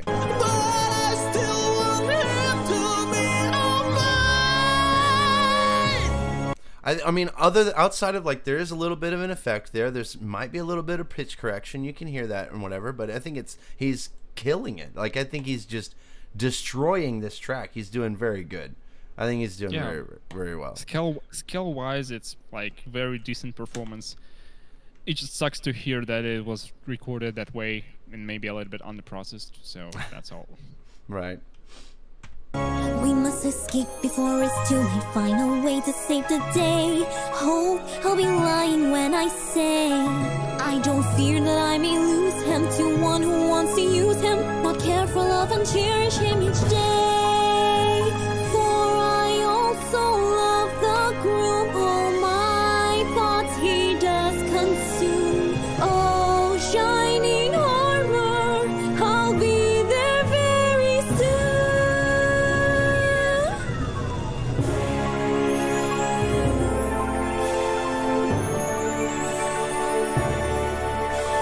Finally, the moment has arrived for me to be one lucky bride.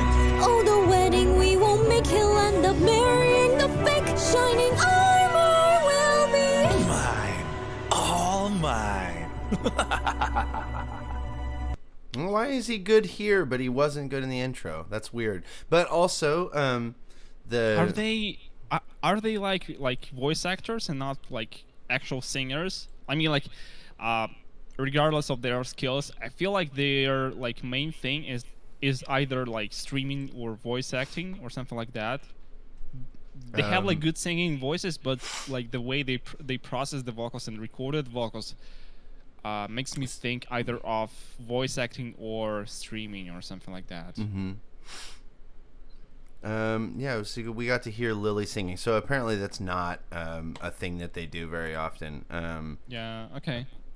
And So yeah, she's not I'm, good. I'm mostly bitchy about the processing and how it is recorded. The performance itself is just perfect. Okay. Okay.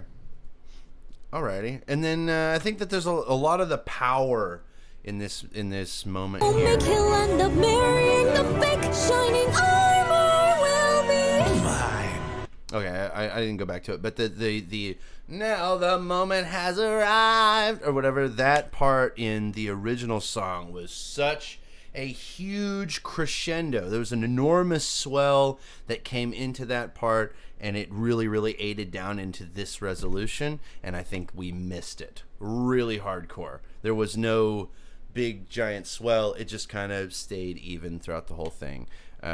So compositionally that was a mess, but all right. They it's good. took the instrumental from Manapony as far as I understood. So. Yeah, but even in the vocal delivery too. Oh, okay.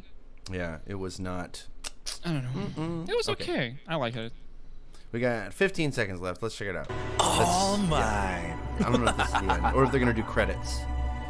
Probably. Please, for the love of God, don't do credits. Oh my God. Oh, that's why they did it. What?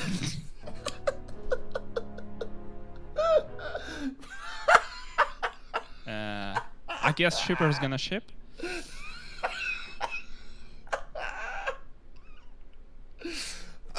my god! You know that this comes off as ironic and like funny or whatever. I don't think so. This VTuber drama gets fucking deep as shit. People get legitimately upset about it. I'm telling you, it's like the most top tier, like pathetic loser bullshit I've ever seen in my life. And so that's the whole "we're not married, put your torches down" or whatever. I got you. Yeah, I'm sure. Because people take this shipping shit super fucking seriously. And it's the dumbest thing ever. My Little Pony did it too. Is it connected to like parasocial relationship with streamers and voice actors and whatever? It's kind of the same, but it's worse. Because you remember like shipping discourse, right? Where people would get like legitimately upset over shipping like Rainbow Dash and Rarity, and people are like, that's not the OTP, that's not the one true pairing, they're whatever the fuck. Or if you would ship Rainbow Dash and like Brayburn or some shit, and people would freak the fuck out and be like, no, who the fuck just came in here? You're screwing up. For some reason I forgot to limit the get out of here. Get out. You're messing up my layout. You made Soulstring's camera too small for his screen. My OTP is everyone times diarrhea based. Here's my thing about that was that the shipping discourse got super fucking deep. People got like legitimately upset about it. There was a whole thing about how if you shipped Rainbow Dash with a girl, people were super fucking mad because Rainbow Dash is not a lesbian, guys. And then there was a bunch of people who were like, you have to ship if you shipped Rainbow Dash with like Brayburn or Big Macintosh or something, it'd be like, no, Rainbow Dash is a lesbian. And like people would get really fucking upset about that. It was so stupid. And the VTubers do that now, except with people, which is worse. I don't know. It's just worse to me. With people or with the avatars the VTubers use. Yeah, the avatars. And the Trixie is trans. The Trixie is trans discourse was another one. It was so fucking stupid. Because you would say, it was Trixie's funny though. It was. Trixie's trans. Period. Do with that. Right, and I think it's great. I think it's fine if people go, Trixie is trans, and then a bunch of people got super huge ass mad about it, and then the people who were saying Trixie is trans got also like people were so fucking pissed off about it, and it's like, dog, who cares? Who cares? It's a cartoon horse, dog. Seriously, like, why are we emotionally invested in this shit? Go touch Cactus. Go touch Cactus. I just said that, and then instantly Madoka posted the same thing in the chat. Well, great minds think alike, you know. So yeah, so Madoka gets it. Touch Cactus. Touch Cactus. All right, that's our new thing. Touch Cactus. I love it. Oh my god. Anyway, I'm sorry. That was a huge giant aside. I just like. Whatever. Oh god, VTubers and weeb shit just exhausts me. It was the early Brony fandom was almost, I would say, no, it was definitely as bad. The early Brony fandom was as bad as the VTubers are now, with being like mega cringe. So there was a whole reason why I just outright rejected the G4 ponies, and I just did not get involved with it at all. I was like, no. And then like, I don't know, 2015 or something like that, it seemed okay, and I was cool with it, and then I started doing horse stuff. But holy crap, I was watching from afar, and I was like, that is a pack of wild basement dwelling neck bearded losers, and I don't want anything to do with that shit. It was really something else. Anywho, that was a lot of fun. I think that the vocalists really killed it. I think that they did really well. I wish they used different processing and different recording setup or something like that. The Cactus will understand your angst. Are you telling me I'm chronically online? Yes. Touch Cactus. Touch Cactus. Terminally online. TOL. There we go. Anyway, I don't know who that person is. Hopefully they're part of our group and they're watching this stream, so they don't think I'm like some kind of brash asshole even though I totally am. Let's go, E-proofs, come on! Something went wrong. Try again. Oh no. Muffled, angry soul strings noises? Why? I'm not angry right now, like at all. Not I may yet. sound grumpy, but I'm not angry right now. So I don't know what you're talking about. Okay, so this is Relapse. I assume that's ill. Official static visualizer. Switch to YouTube link search. Oh, I got you. Well, we got. Ooh! We did the thing. He said. He said ooh. Ooh. I wonder if there's an emote for that. There is not. 232 views. Sell out. Boo. Oh wow. Okay. But they've got the meme number for subscribers. Hope they don't get a single. Oh look, I'm subscribed to them. Cool. I didn't even realize. checked them in the past. Sweet Let me action. check. Okay. Relapse. Yep. Twice. So today I'm going to learn what a static visualizer is. Let's see what that means. All right, let's do it.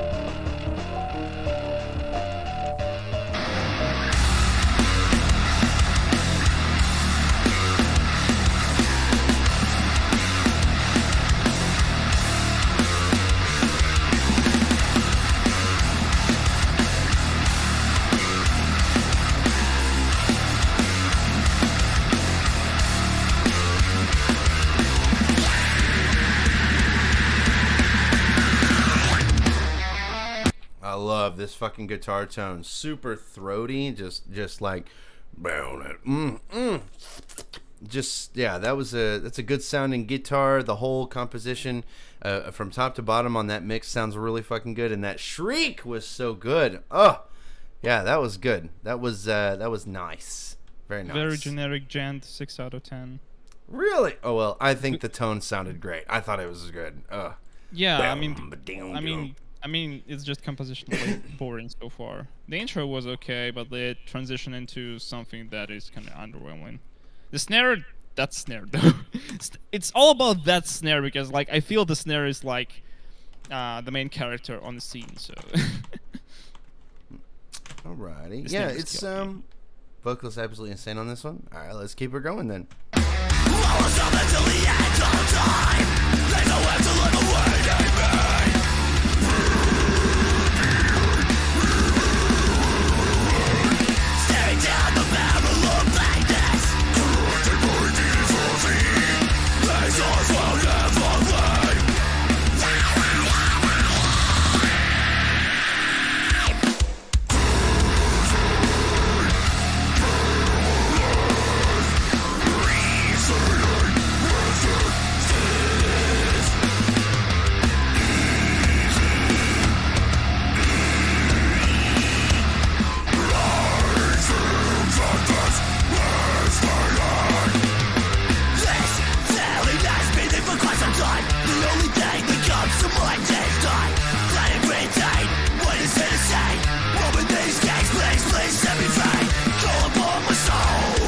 I think you're right. It's a little bit kind of your standard gent, sure, but I think the tone sounds fucking great, and yeah, I do really like this. I could not do those highs, no way.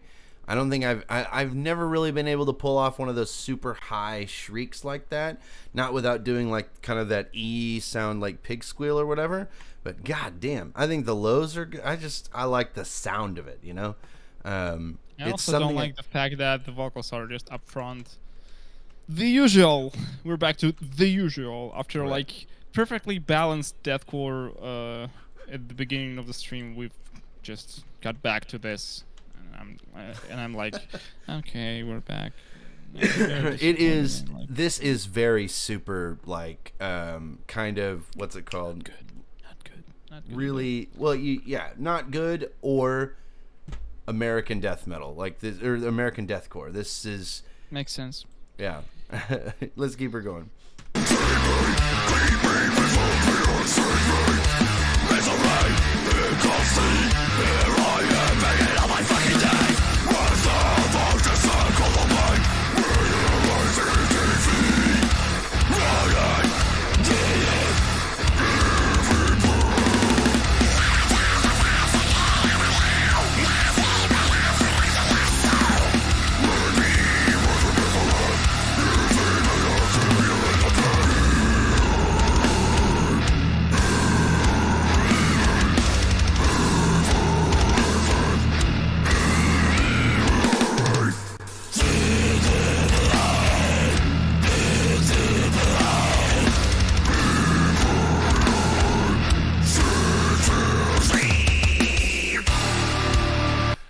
Man, that's so good.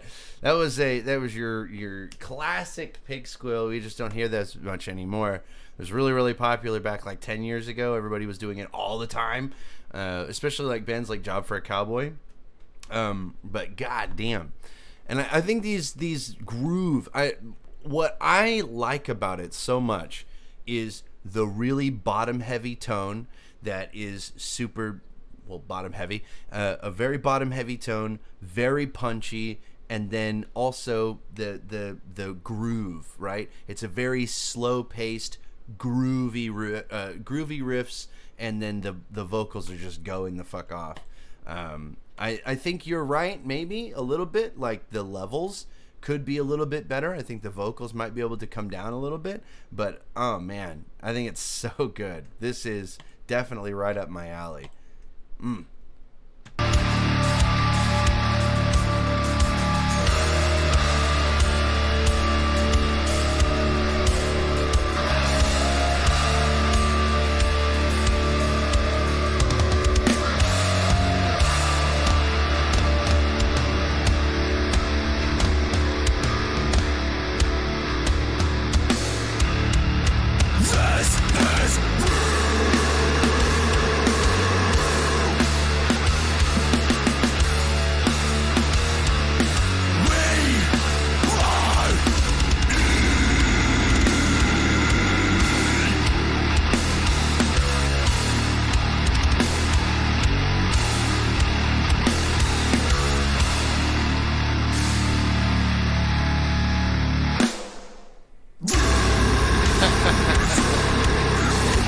And this was submitted by J Doggone, so you know that it's going to break down over and over and over again, and then eventually they're just going to end it.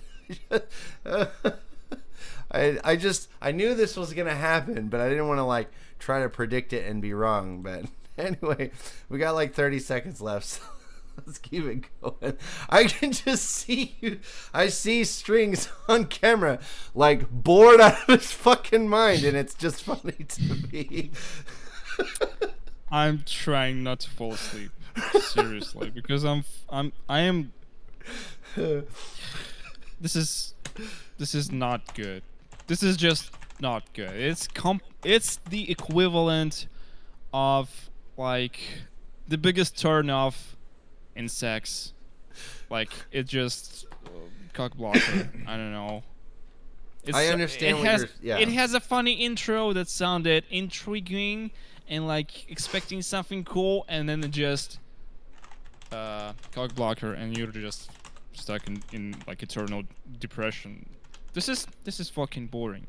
I can appreciate the professionalism and the diversity in the vocals because he's going insane on all levels of skills, on all types of vocals. This is very good. This is like highly professional and so on.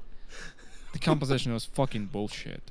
It's on my face, you know? It's on my face. Magic Pink Horse said heaviest breakdown equals I sleep. Bad mixing, real shit. More or less. I love it.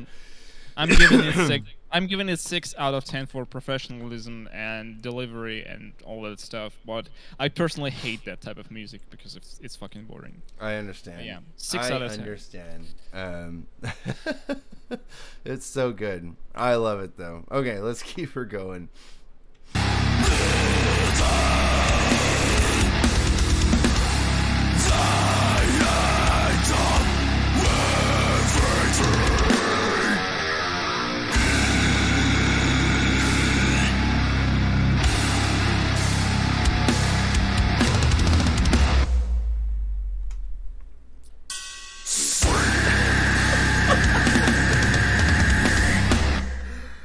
Oh, that's so good. I expected him to do it again. I would. You know what? It is kind of like when there's a phenomenon whenever you have sex with girls that I like to call corpses, where the girls will sit back and they will not literally, but they basically just kind of lay there with their legs slightly apart, and they close their eyes and go, "I'm ready." And then you just kind of have at them, right? And they don't fucking move. They don't make any noise. It sucks.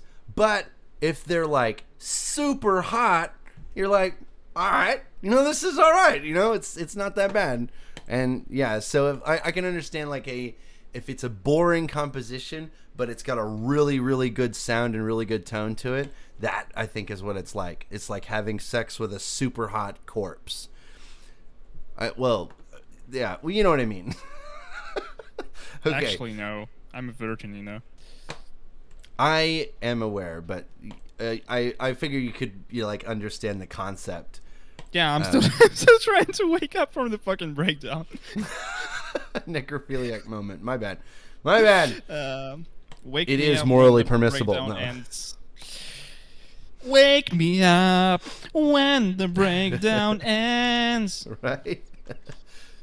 Does Stallion know something about fucking corpses? Would you expect any less? Anyway, okay. So I loved it. I thought it was good. These breakdowns... It was professionally performed. It was very huge of quality and diversity and all that. And I can appreciate that, but I don't fucking understand the appeal of that. That's against my tastes. So I just cannot enjoy something when I just fall asleep and how much time do we have left? Oh, the breakdown is still going. Okay, I have 2 hours to sleep. Okay. Wake me up when the breakdown ends. This is fucking boring. I cannot like it, I can appreciate that, but I cannot like it. It's interesting because I think that it's good to break it down as an outro. I think that when it goes super super slow like that, it does get annoying. I understand where you're coming from, but on this particular one, I think it sounded just All right, let's check out Brojob. Man, I haven't listened to a Brojob song in a while. If they are not copyrighted. The true dinner mapper. So the Brojob did a song about tiny penises that was really good. I can't remember what it was called, but it has no copyright. Fuck yeah. One of my favorite lyrics in any song ever was what was it? They call it a miniature Tic Tac, only because there isn't really a miniature version of that, or some shit like that. I don't know. Clap of 1,000 asses. That was it. The clap of 1,000 asses. It was so good. Yes, this band is fucking great. But the song is called Teeny Weeny. Okay, good. I thought it was the clap of 1,000 asses. I don't know. Oh wait, no. That was the beginning of the song. This is the sound of 1,000 asses, or some shit like that. And it was just it was good. Brojob is not copyrighted. Is not, apparently. Okay. Anyway, Kevin Duarte of Worm Shepherd. I've never heard of this band before. Devin Duarde. What did I say? Kevin. Oh, I think you Devin. said Kevin. Devin Duarde of Worm Shepherd. Worm Shepherd. Okay, anyway. Warning, flashing images. Seizure warning, everyone. Right. Because, you know. Yet. Holy shit. Okay.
I think it's a cool video. I don't really, I just don't really know what, man. I'm not okay. entirely sure about that kick drum sample. Because, like, it works like as a standout during the breakdowns and whatnot, but during the blast beats, it just covers everything and sounds like, you know, like the Kid Toys hammer slamming Like a against jackhammer? no, like children have those hammers that make like boom, boom, boom sounds Yeah. like a toy hammer slammed against the cardboard box. It sounds really, really stupid during the blast beat sections, and I cannot understand what the guitars and the bass were playing during the blast beat sections, as if it was just like one open note and nothing else. Like when it's just like chops, breakdowns, or something like that, it is kind of like simple, distinguishable, sharp, etc. I like the vocals during the blast beat part, though. Not entirely sure about the composition as a whole, though. It kind of works, and I also appreciate the non-binary flag colors because it's like white, I didn't even black, realize that, yeah. white, black, purple, and yellow, and like in different order, like whatever. This is funny. I totally freaking forgot. Yep. I never know anymore. Like they change all the time, it seems. Yeah, they don't change. It's that folks keep coming up with new flags and like, hey, I invented a better version of a flag. Now go spam that flag now. The old flag is just like old and we need a new one and I just made it. You're welcome, etc. And like I don't know. I don't understand it. Like I know that folks keep inventing new flags to include like every single part of the spectrum or Yeah. something like that, but I still think it's kind of silly. Yeah. Well, all right. So Whatever. let us keep her going. I'm not subscribed to Brojob. What the fuck? Okay, keep going.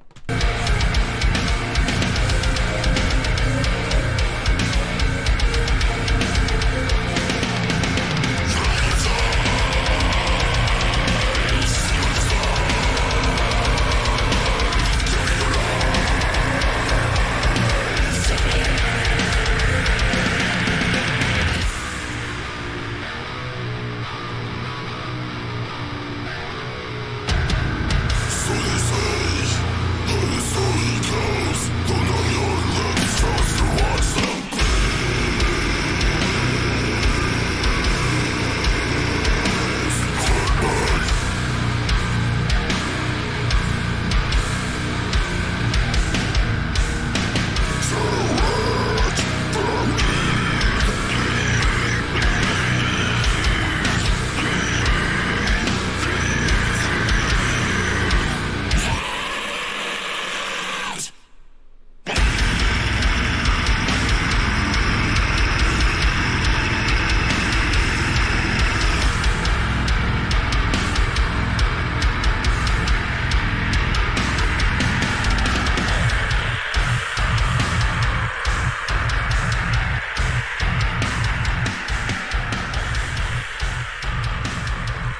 That's an interesting choice.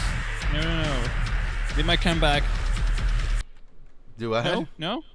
They might come back. Like, there's this whole fade out. Maybe they will come back. No. Okay. Yeah.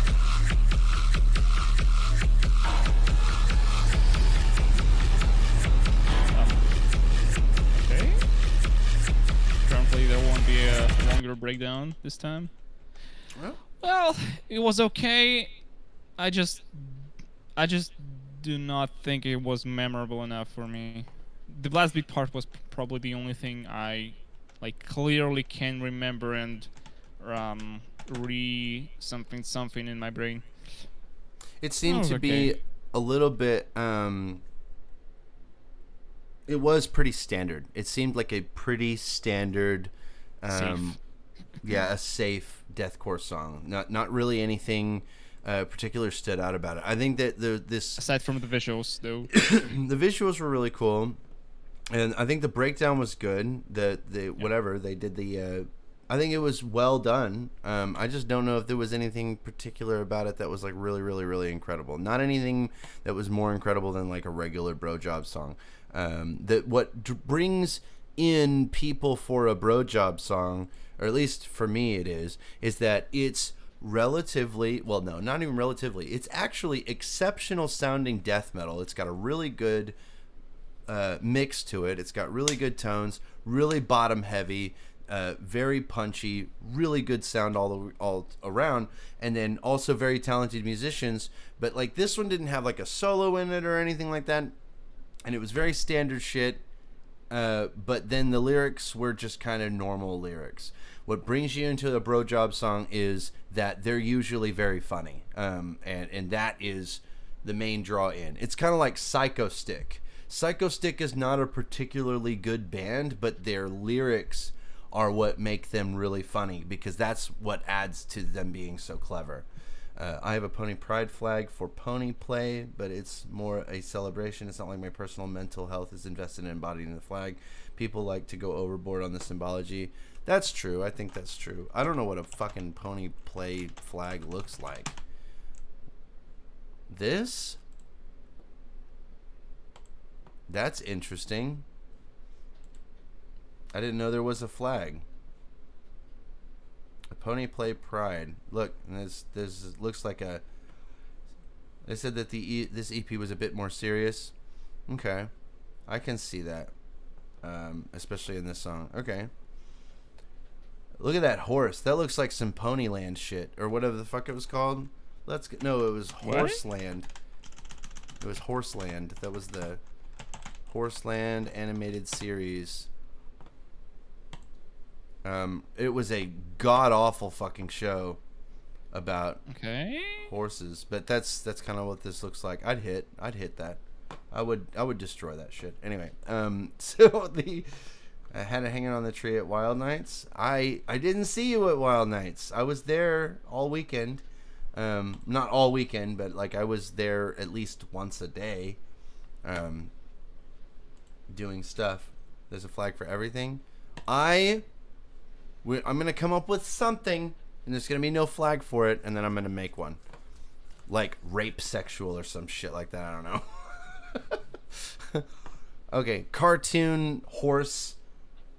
Necrophiliac rape, fucking, I don't know. So I don't really have much else to say about that. I like Brojob. I think Brojob is good, and this was an interesting song. I thought it sounded good. It wasn't anything in particular. Maybe as a concept, like if we listen to the whole album or the whole EP, then it would like pop out more. Gargod sexual. There you go. So let's check this one out. Let's check this one out, and let's do like a rando one.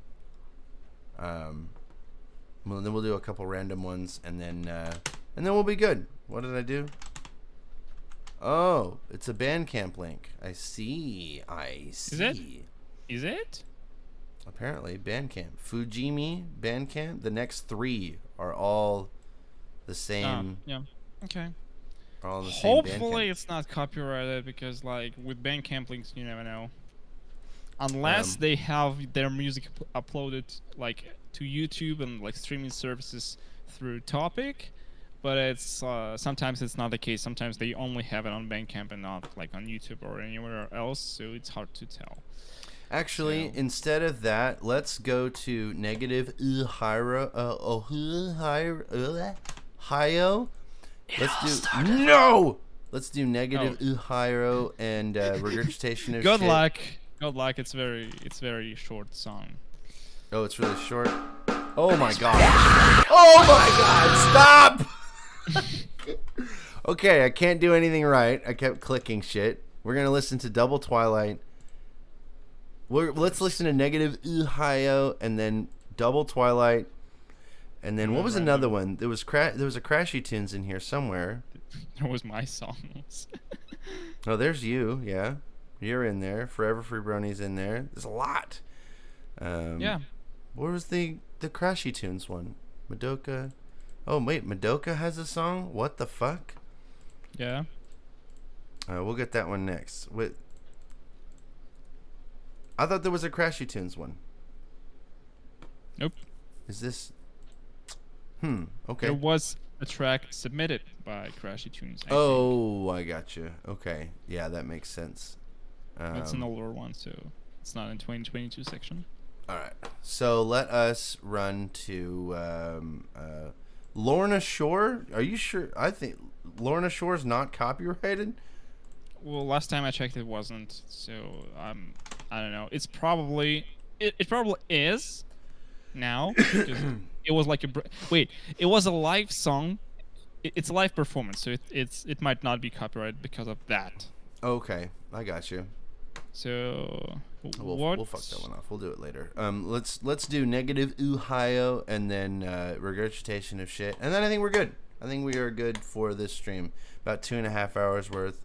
That'll give me time to go Possibly. pee and then be ready to go pick up the kid for whatever. I don't want to carrot. Okay. Anyway, regurgitation of shit. We got Double Twilight. We got some twincest going on. Is that what this is? Fucking twincest is wincest. Am I right, boys? Can we get some? Nothing. Look, we're not gonna do any of that shit. Okay, let's go.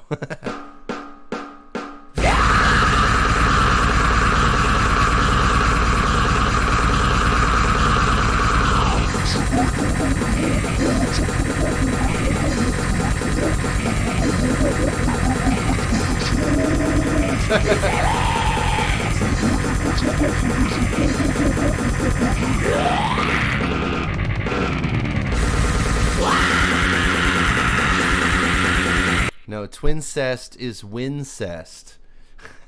Twy. What the fuck is it? The fucking guitar synths back there just kind of going after. Oh shit.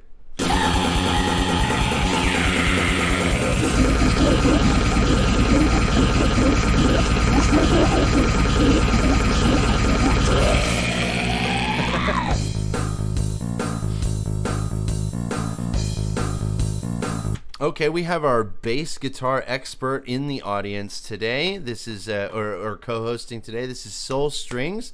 Well, let's get a breakdown on this bass guitar tone. What do you think? Is that a synth, like a synth bass? I think. Most definitely, yes. It sounds It's like okay. a Guitar Pro 5.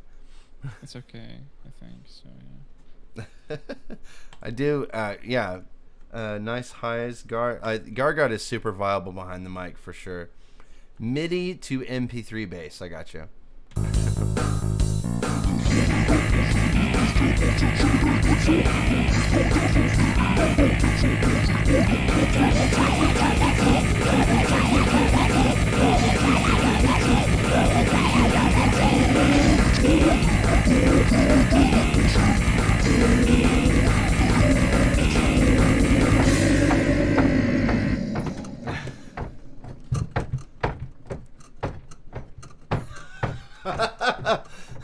Oh yeah.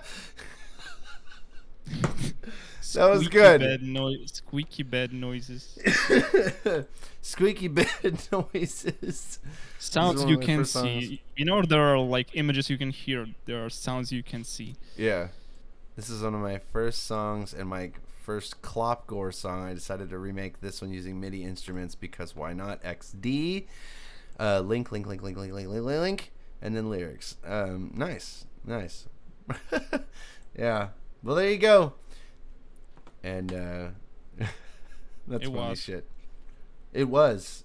There you go. So that was Regurgitation of Shit, Double Twilight. Interesting. That was funny as fuck. Let me see. Where's the Zoophilia line? It says, yeah, twincest is wincest. That's the saying. Kind of like say yestiality to bestiality. Okay. Does this counts as zoophilia? It wouldn't because they're both people, right? Unless we're talking about horses. You definitely need a spell check for YouTube. Yeah, a little bit. Does it count? Does it counts? It as- is does. It is does. Oh shit. Okay. We did pretty good. That was pretty good. Okay, so let's check out this negative Øhio. Swaggerific. The Swaggerific Bones of Cletus the Parrot. Official visualizer. S. Okay. Let's check it out. Jesus Christ. All right. It's almost 10 minutes long. So we're going to get through this. All right. I like negative Øhio. 10-minute long might be right. I don't know what to say. when this marriage failed.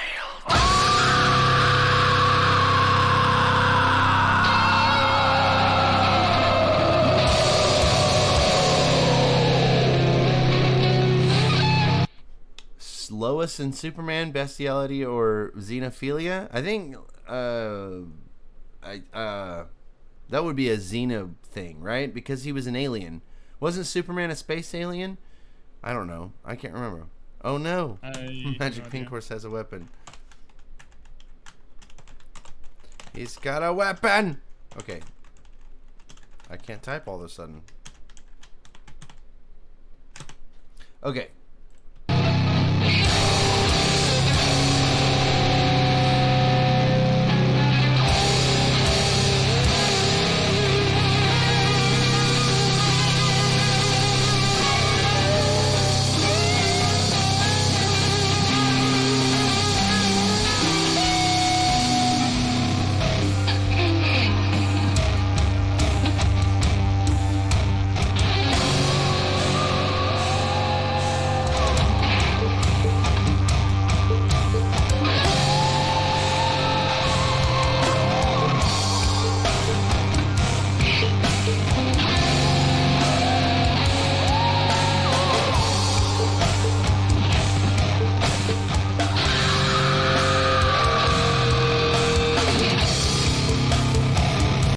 Never heard of this band. They're brony black metal. It's, I guess, kind of like a noisecore type of thing. They're really difficult to pin down genre-wise. They kind of just do whatever. They do some, like, kind of weird-sounding upbeat pop type of stuff, but it's also, like, really dark at the same time. There's a song with a fox that's just saying a phrase over and over again. It's really interesting.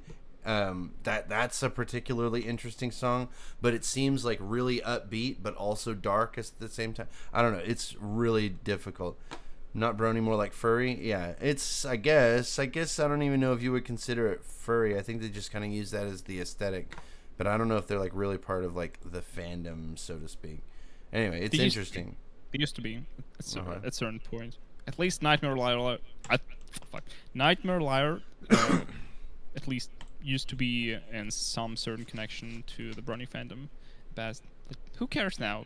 They make music. That's all that matters. Right. Technically a different species. Oh yeah, this lowest Superman thing. I don't know. I'll have to think about that one. No, wait a second. Isn't isn't it possible for Superman to knock up Lois Lane? Is that a thing? Did that ever Lois happen? From Griffins? No, Lois Lane. Like Lois, Family Guy.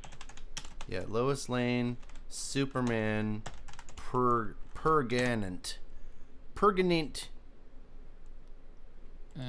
I have no idea what you're talking about.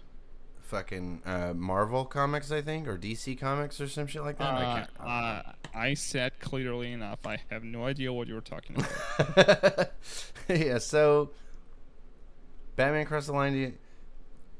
Sure, they retconned that into it. I think if they're able to get pregnant, then it's not it's permanent. Yeah, I don't think that they're two different species.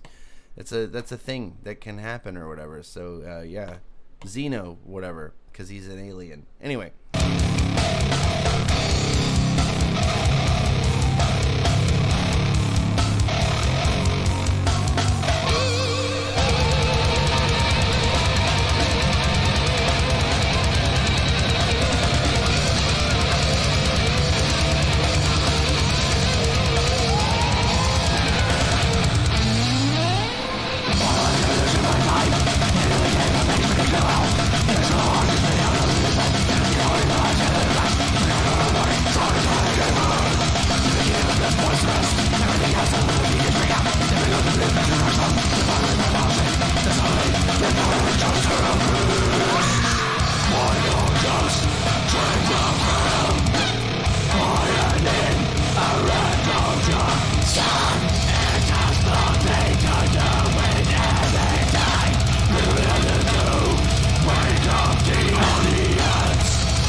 Seems like super black metal type shit, you know, and it's super black metal. No, yeah, I get what you mean. Like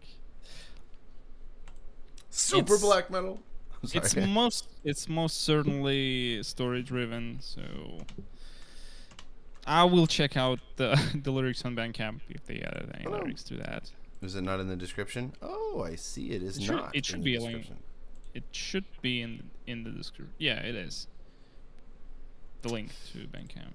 The link is, but the lyrics are not. Really? None. Oh, yeah. It just... Wait. Yes, they are. Lyrics. No. Yeah. It's also doing miscalculated. The revolutionary time Citizen Kane is not protected really well. There is no arc explaining the list. Okay. Alright. So that's interesting. Okay. Black noise. Super black noise. Well, if you can knock up Twilight in a comic, then and she's obviously not humanoid. Human or rather. I don't know. Okay.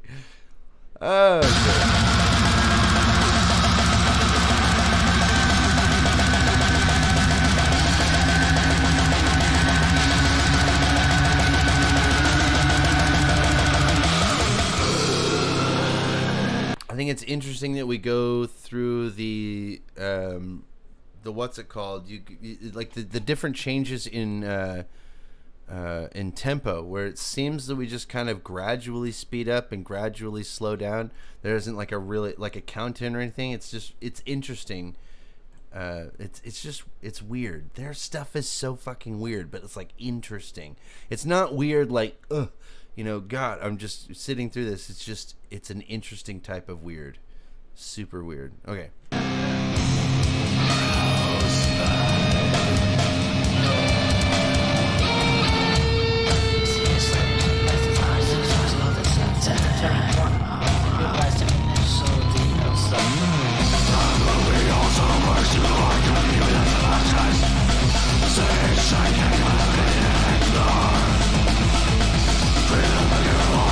Never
it just is an interesting movement, like it's just weird to me. We're having like these distinctive movements. It's not like normal like black metal that we listen to, where it's just kind of like so long and slow. What is that depressive, suicidal, black kill myself metal or whatever the fuck it's called? DSBM, yep. Yeah, and it's like super, super slow, and it goes on forever and ever and ever. This seems to have like, you got your fast-paced movements and then your slow-paced movements, and it's just so strange.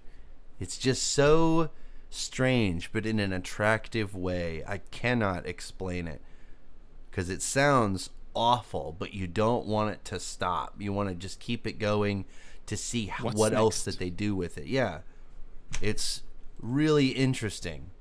That's Captivating. yeah, I don't know how else to describe it. Anyway, something is weird is happening, and I like it. Yeah, that's pretty much it.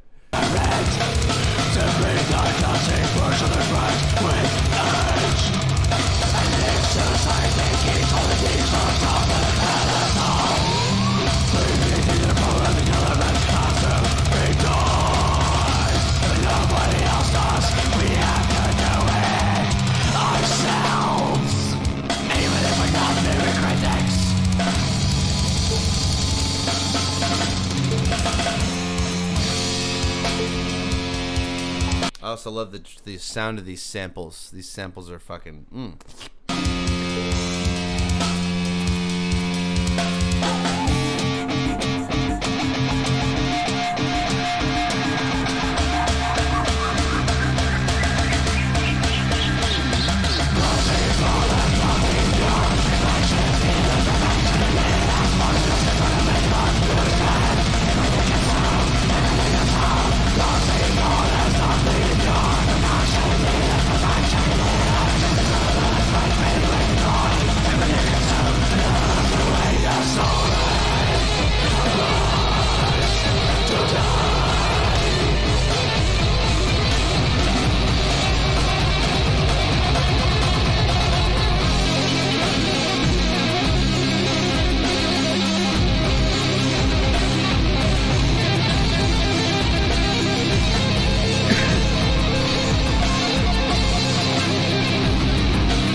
Those taps are, I guess you could call that a solo. I have no idea what you would call that shit, but it was fire. I think that counts. That works as a solo.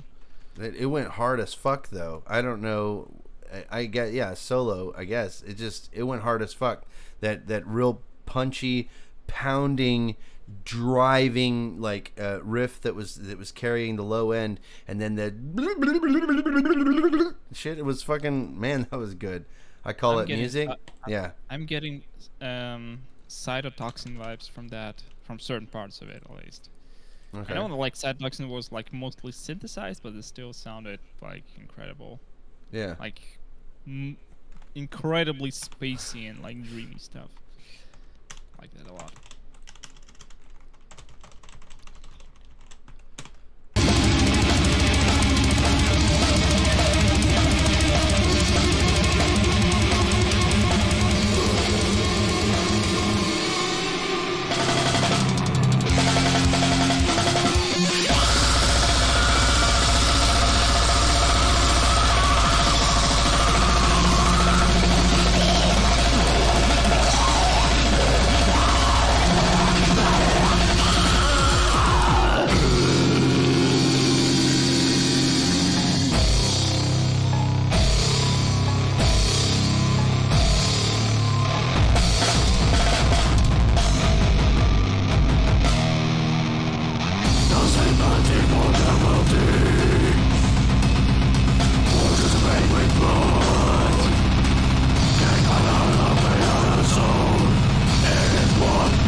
just want to say I'm glad I made it to another stream. The last one I intended was Thanksgiving of last year. Oh, goddamn. That was 7 months ago. Holy shit.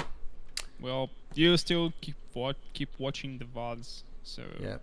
We love you. but, like being live on stream, that's still cool, honestly. Yeah. We always get you like right at the worst moments to be like, all right, we're signing off. And J-Dog going, hi, everybody. Anyway. So we still, goddamn, still have 2 minutes left. But Norm. it's interesting. Let's keep her going.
Dang. That outro was See, I need to pretty follow extreme. that one once again later with the actual story. I wish I could buy that on Bandcamp, but Right. I cannot anymore, honestly. That's crazy. Like, oh man, I need to follow the story. I like this. Bree, boo. Yep. It's an interesting sound design. It was very interesting. I don't know what else to say about it. It was a journey for sure.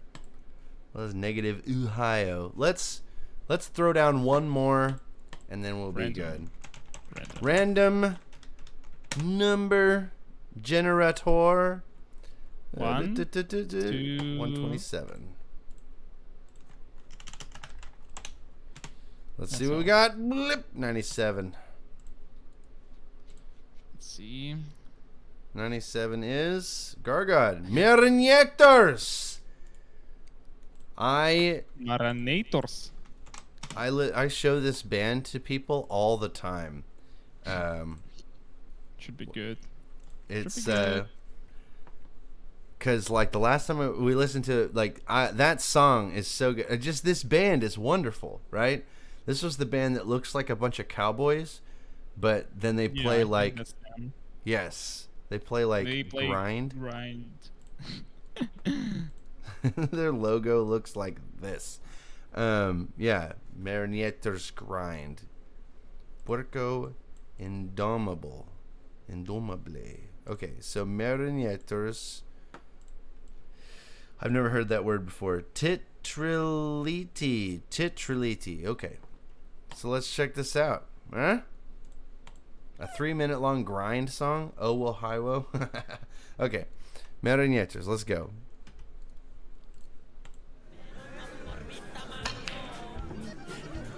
Vale, cabrón, sigues tú, ya vale. Ahí voy, cabrón. Estás un chingo. Orale way. I want to mention super quick those trumpet sounds or whatever the fuck instrument that is. That and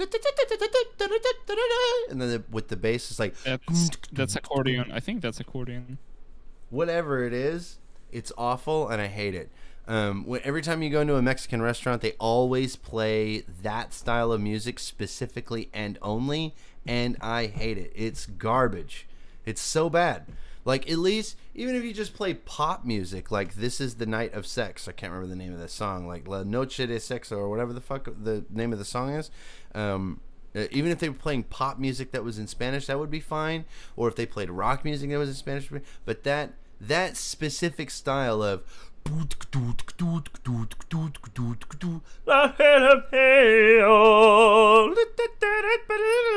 that shit is fucking garbage, and I hate it. But I have to put up with it to eat Mexican food everywhere around here. Anyway, let's check the rest of this out. Wait. They dress like Quick note that Brojob song we just covered was the track number 666 on our list. nice. This is highly disappointing. I expected more from a song with like 666, and we got that. Well, it happens, I guess. It reminds me of, what is it, the billionth? Was it the billionth post? Or no, it was the millionth? The millionth post on 4chan, and everybody was excited to see what it was going to be, and it was a picture of like a big-titted fox girl.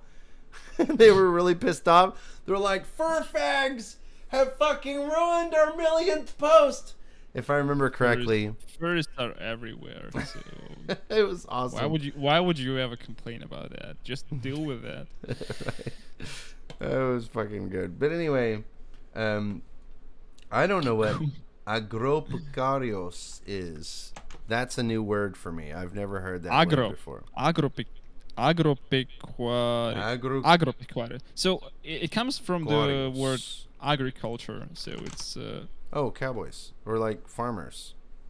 Yeah, perhaps. In English. People who used agricultural, which is a term used to describe people who works in agriculture. So yeah, like basically slaves. Is it like specifically slaves? No. Or is it? No, I just don't know how to translate that from whatever language. Probably Russian. Peasants.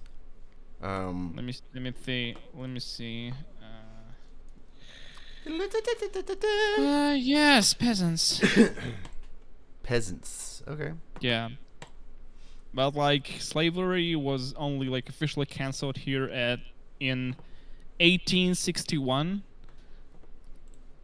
So. Oh wow. See, America was after you guys. It was technically 1864, but nobody got the message until, Juneteenth. Same-ish, but like still. Okay, so we're checking out Marraneitors. Let's check it out. Agropecuarios. Agropecuarios. It's it's not. You don't roll it because there's not two of them, right? It's agropecuarios, or some shit like that. Agropecuarios. In English. There we go. Agropecuarios. Agropecuarios. Slavic exclusionary radical Frenchies. He said serfs. I see that. Serfs was yeah. Okay. What did he mean by that? A serf is a peasant. A serf is a member of the proletariat. Yeah, you have specifically you've got the owning class or the bourgeoisie, and then the proletariat, which would be the serfs. Yeah, I'm just like not strong with English vocabulary regarding that topic. So yeah. I gotcha. Yeah. Okay. Vale, cabrón, sigues tú, ya vale. Ahí voy, cabrón. Estás un chingo. Ahí va. mola, la chingada. Me la pelaste. Ni madres, güey, estás haciendo trampa. Yes. Sweet, you're just in time to listen to Mexican Grind, if that's where they're from.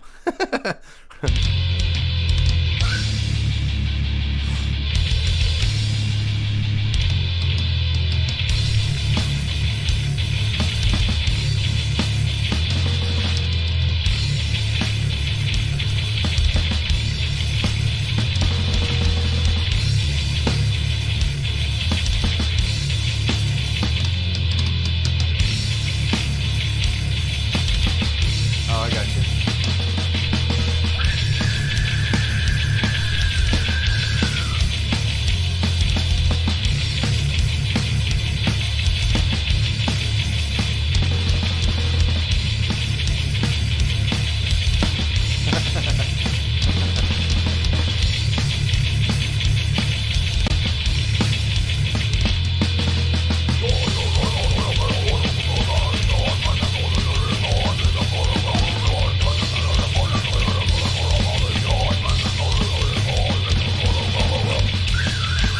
Does this remind you of Gargot a little bit? I feel like if we were using guitars or whatever, this kind of a little bit reminds me of Regurgitation of shit. Without the video, actually, like I know, like we watched them probably live video and like official music video or something like that. Without that, it kind of does sound like Gargot right now because like without something to watch, it's I'm focusing more on music right now, and yeah, it kind of does remind me of Gargot. You did not miss a lot, honestly, I would say. All right.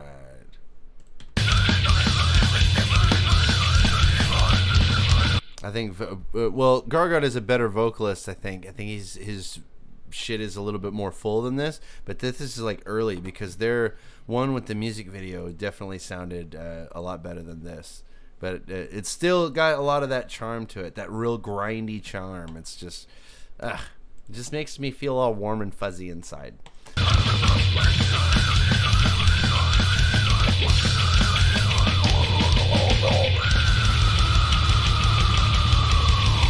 This is newer? How? I wonder how they've gone backwards like that. It's weird.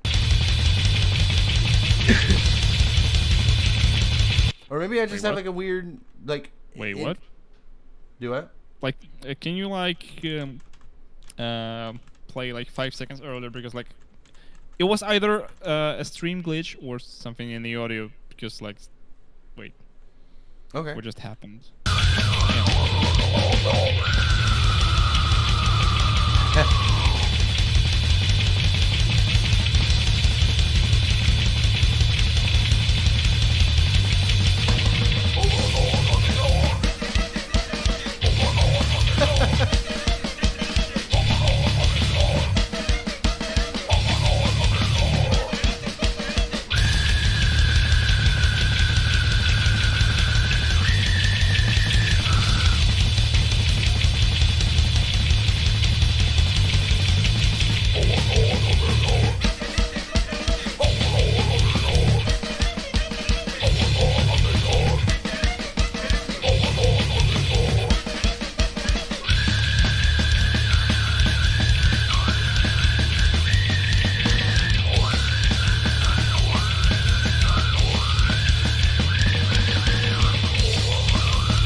It's so good. I love that fucking shit. That's so good. Vocals give me MySpace Discord vibes. Yeah. I would assume they wanted like guitar solos in there, so like imagine that there is a guitar solo and it plays something like they probably just replaced the guitar solos with that, and it kind of works because it's like so like instead of a guitar solo, it's just like like we don't have a guitar solo, so imagine there is a guitar solo and it sounds like so have a replacement. sorts. It's good. I love that a lot. That's a lot of fun. That kind of shit is great. I never find the time to like put that kind of shit in my own music, but I should. I should like figure out a way to do that. I think this cover is fucking cool. It's just so like this is the most Mexican I think anything has ever been ever. Like this is incredibly Mexican. I don't know, I almost said I don't know if you've been to Mexico. Like that's like that's something you can just kind of do. We can, you know. We can I can't do anything pretty much at this point. So like in Americans it's not like uncommon, not super uncommon for Mexican or for Americans to have seen Mexico. And yeah, this is like they use all the stereotypes. Every stereotype you can think of. They got the pointy boots, the fucking bike with the beer on it, and these weird dirt road alleyways that are between these like I don't know. It's so good. It's so very good. I love everything about the aesthetic here, the grind. It's just so good, just so good, excellent. Do they have new stuff? I can't believe I just clicked off of that. Oh, we did listen to the live session, I think, for a little bit. Yep. We did. Oh shit. I wonder if they have a playlist of this album. No. Why? Why would they do that? Because when you go out of the city, it's common to see that. Yeah. We don't see that in motherfucker. Let me just skip all the way down to the. I know what you're talking about. Yeah. I've seen it. I've seen it in person. I've been down there. I've done the thing. We went to Mexico a couple of times. It was a lot of fun. You know, little bitty kids, like 8, 9 years old, they'll see white people and they'll run up to you and like grab onto you and be like, "Can I have some money, please? Just give me some money really quick. You know, just give me $1 and I'll leave you alone," and all this other shit. Lots and lots of that.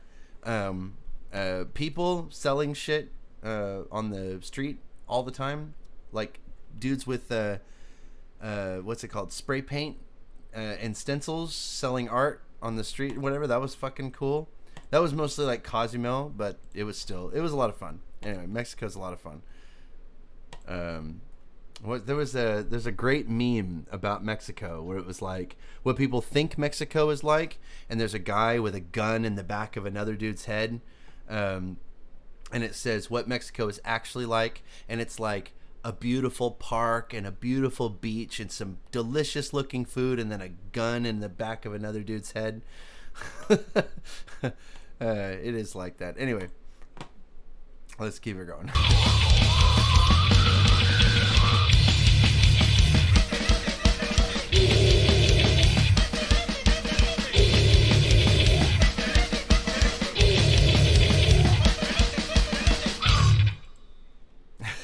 It's just so much fun. I love these guys. It's great. It's so good. That's the part that makes it fun. That's what makes grindcore so good, is that it doesn't usually take itself super seriously. It's very fun, but I'm very tired. Yeah, me too. I was up way too late last night. 7 out of 10. 7 out of 10. I thought it was really good. Once they thought I was American and they started talking to me in English, yeah, I have never had that happen before. Never had like somebody think that I spoke a different language or whatever. Can you imagine? Like, I wonder if I went to Germany or something, you know? No, but I say that, but like when you go to different countries, German people seem to all look like German people, you know? Okay, my question is, I wonder if my face looks American. You know what I mean? Maybe a little bit. Like, I can imagine, like, just by looking at you and, like, thinking, like, out of the box and just, like, trying not to be biased. Because, like, I know how you sound. I know how you, like, look at and, like, whatever. But, like, trying to imagine you, like, unbiased, that you speak German. So it kind of fits but your your face seems like you look too smart to be German. Okay. Honestly, because like if you looked a little bit goofier, I don't know, maybe like more surprised, like I don't know how to explain this, but you look like you have like this American dignity in you. So like less like you look more calm, a little bit pretentious maybe, but like confident and aesthetically unpleased by something. So like not amused, a little bit bored, and like not very enthusiastic about the whole life experience. And I'm not entirely sure, but I can imagine that German folks usually just have some fire in their eyes, and they look a little bit like silly. It's very subtle subtle details in their face expressions and how they look, how they behave in the body language or something like that, how the eyes move or how the eyes look, because like there is something in how they stare at you, or I don't know, that you can just think like, they are probably German, and they just start speaking German, and you're like, okay, I got it. So Right. you could probably pass as a German, but you're very like very bored and tired of this fucking existence, and like not very enthusiastic about anything whatsoever in the entire world. So or at least not very enthusiastic about something enough to be considered German by my like biased opinion standards. I don't know. My I believe that my family comes from Ireland, if I remember correctly, but I don't know for sure. So you're an alcoholic. Yes. So yeah, I feel like Slavic people or like Scandinavian people all have like a distinct look to them. Like they seem more pale and skinny. Like yeah, it's pale, skinny. Not always. Oh yeah, I'm well, not no. entirely sure about the skinniness, because like there is like it is considered that all Americans are just fat. Right. And not and not only because they have like insanely cheap garbage junk food, and they all consume it with like vigorously, and like and that's why they are fat, because like this is like like common misinterpretation or like a stereotype that like you can only be fat if you eat junk food all the time and live in America or something like that. And this is a fucking lies and stereotype and bullshit. So like in fact you can like meet like fat or like relatively fat people like everywhere, and I would assume that, for example, folks who live in Scandinavian countries, they are likely to be more like a bit fatter because they need fat to survive the winters, or like you know, like coming from the stereotypes, just like animals, Right. like before hibernating, they just keep eating a lot of like fat food, like bears eat fish before like hibernating, so they can survive the winter. So maybe it has something to do with that. But like I wouldn't be able to tell. Are Slavic people hairy? Well, it depends, honestly. It depends on the fashion, on the haircut fashion, probably, because like Oh, but they grow hair though. sometimes some do. I mean it's Because it's not like some. okay, for instance, Filipino people like don't grow hair on their bodies. They're like totally bare smooth. And bald, right? And well, no, the Filipinos, they're very bare on their bodies, and then they have like very straight black hair. At least that's how I'm Filipino people. They have this very particular hair that's very straight and very dark. Okay. Well, there's a bald one, but like, yeah, they're very straight, very dark hair. Yeah. And then their men just don't grow any hair on their bodies. It's the strangest thing. Super cool. Like, I'm jealous. I'm like a fucking werewolf under this shirt. Also Magic Horse is right. He's correct. Slavic people have a wide range of climates they live in. Like, just like look at the map of the world and see how many time zones Russia occupies. Like from left to right and also from north to south. So there's like a huge variety in like Slavic folks. So I wouldn't be able to tell the difference between Slav and non-Slav just by looking at how their body looks Hey, or MC how Arch. their hair looks. Hey, MC Arch, you're late We're to just the stream, fixing but, to. like, We're just fixing to. All right, the time is now. I was gonna check out his song, but I have to go pick up my kid from school in like 10 seconds. Next time, Arch. Next time. Yeah, next time. We'll hit you up next time, bud. My girlfriend just sent me a meme, so I'll say it. She says, time zones are crazy. In Australia, it's 9 a.m., and then in Rome, it's 1 a.m., and then in America, it's 1942, where minorities and women are still controlled by old white men. Yes, I remember that meme. This is... It's old meme. She's terminally offline, so she sends... Play the victim card. Right. I need your victim card code and the 3 digits on the back, please. Right. I do not consent. I'm sorry, Arch. I've got 10 minutes before I need to be in the car, wheels up and fucking gone, because I got to go pick up my kid from school and get him lunch. So, okay. Oh no, he's voting Biden. There was a poll that somebody did, and they were like, what was it? It was zoophiles for Trump, pedophiles for Biden, necrophiles for libertarians, and there was some other fourth option, but it was so stupid. It was great. What? And I won.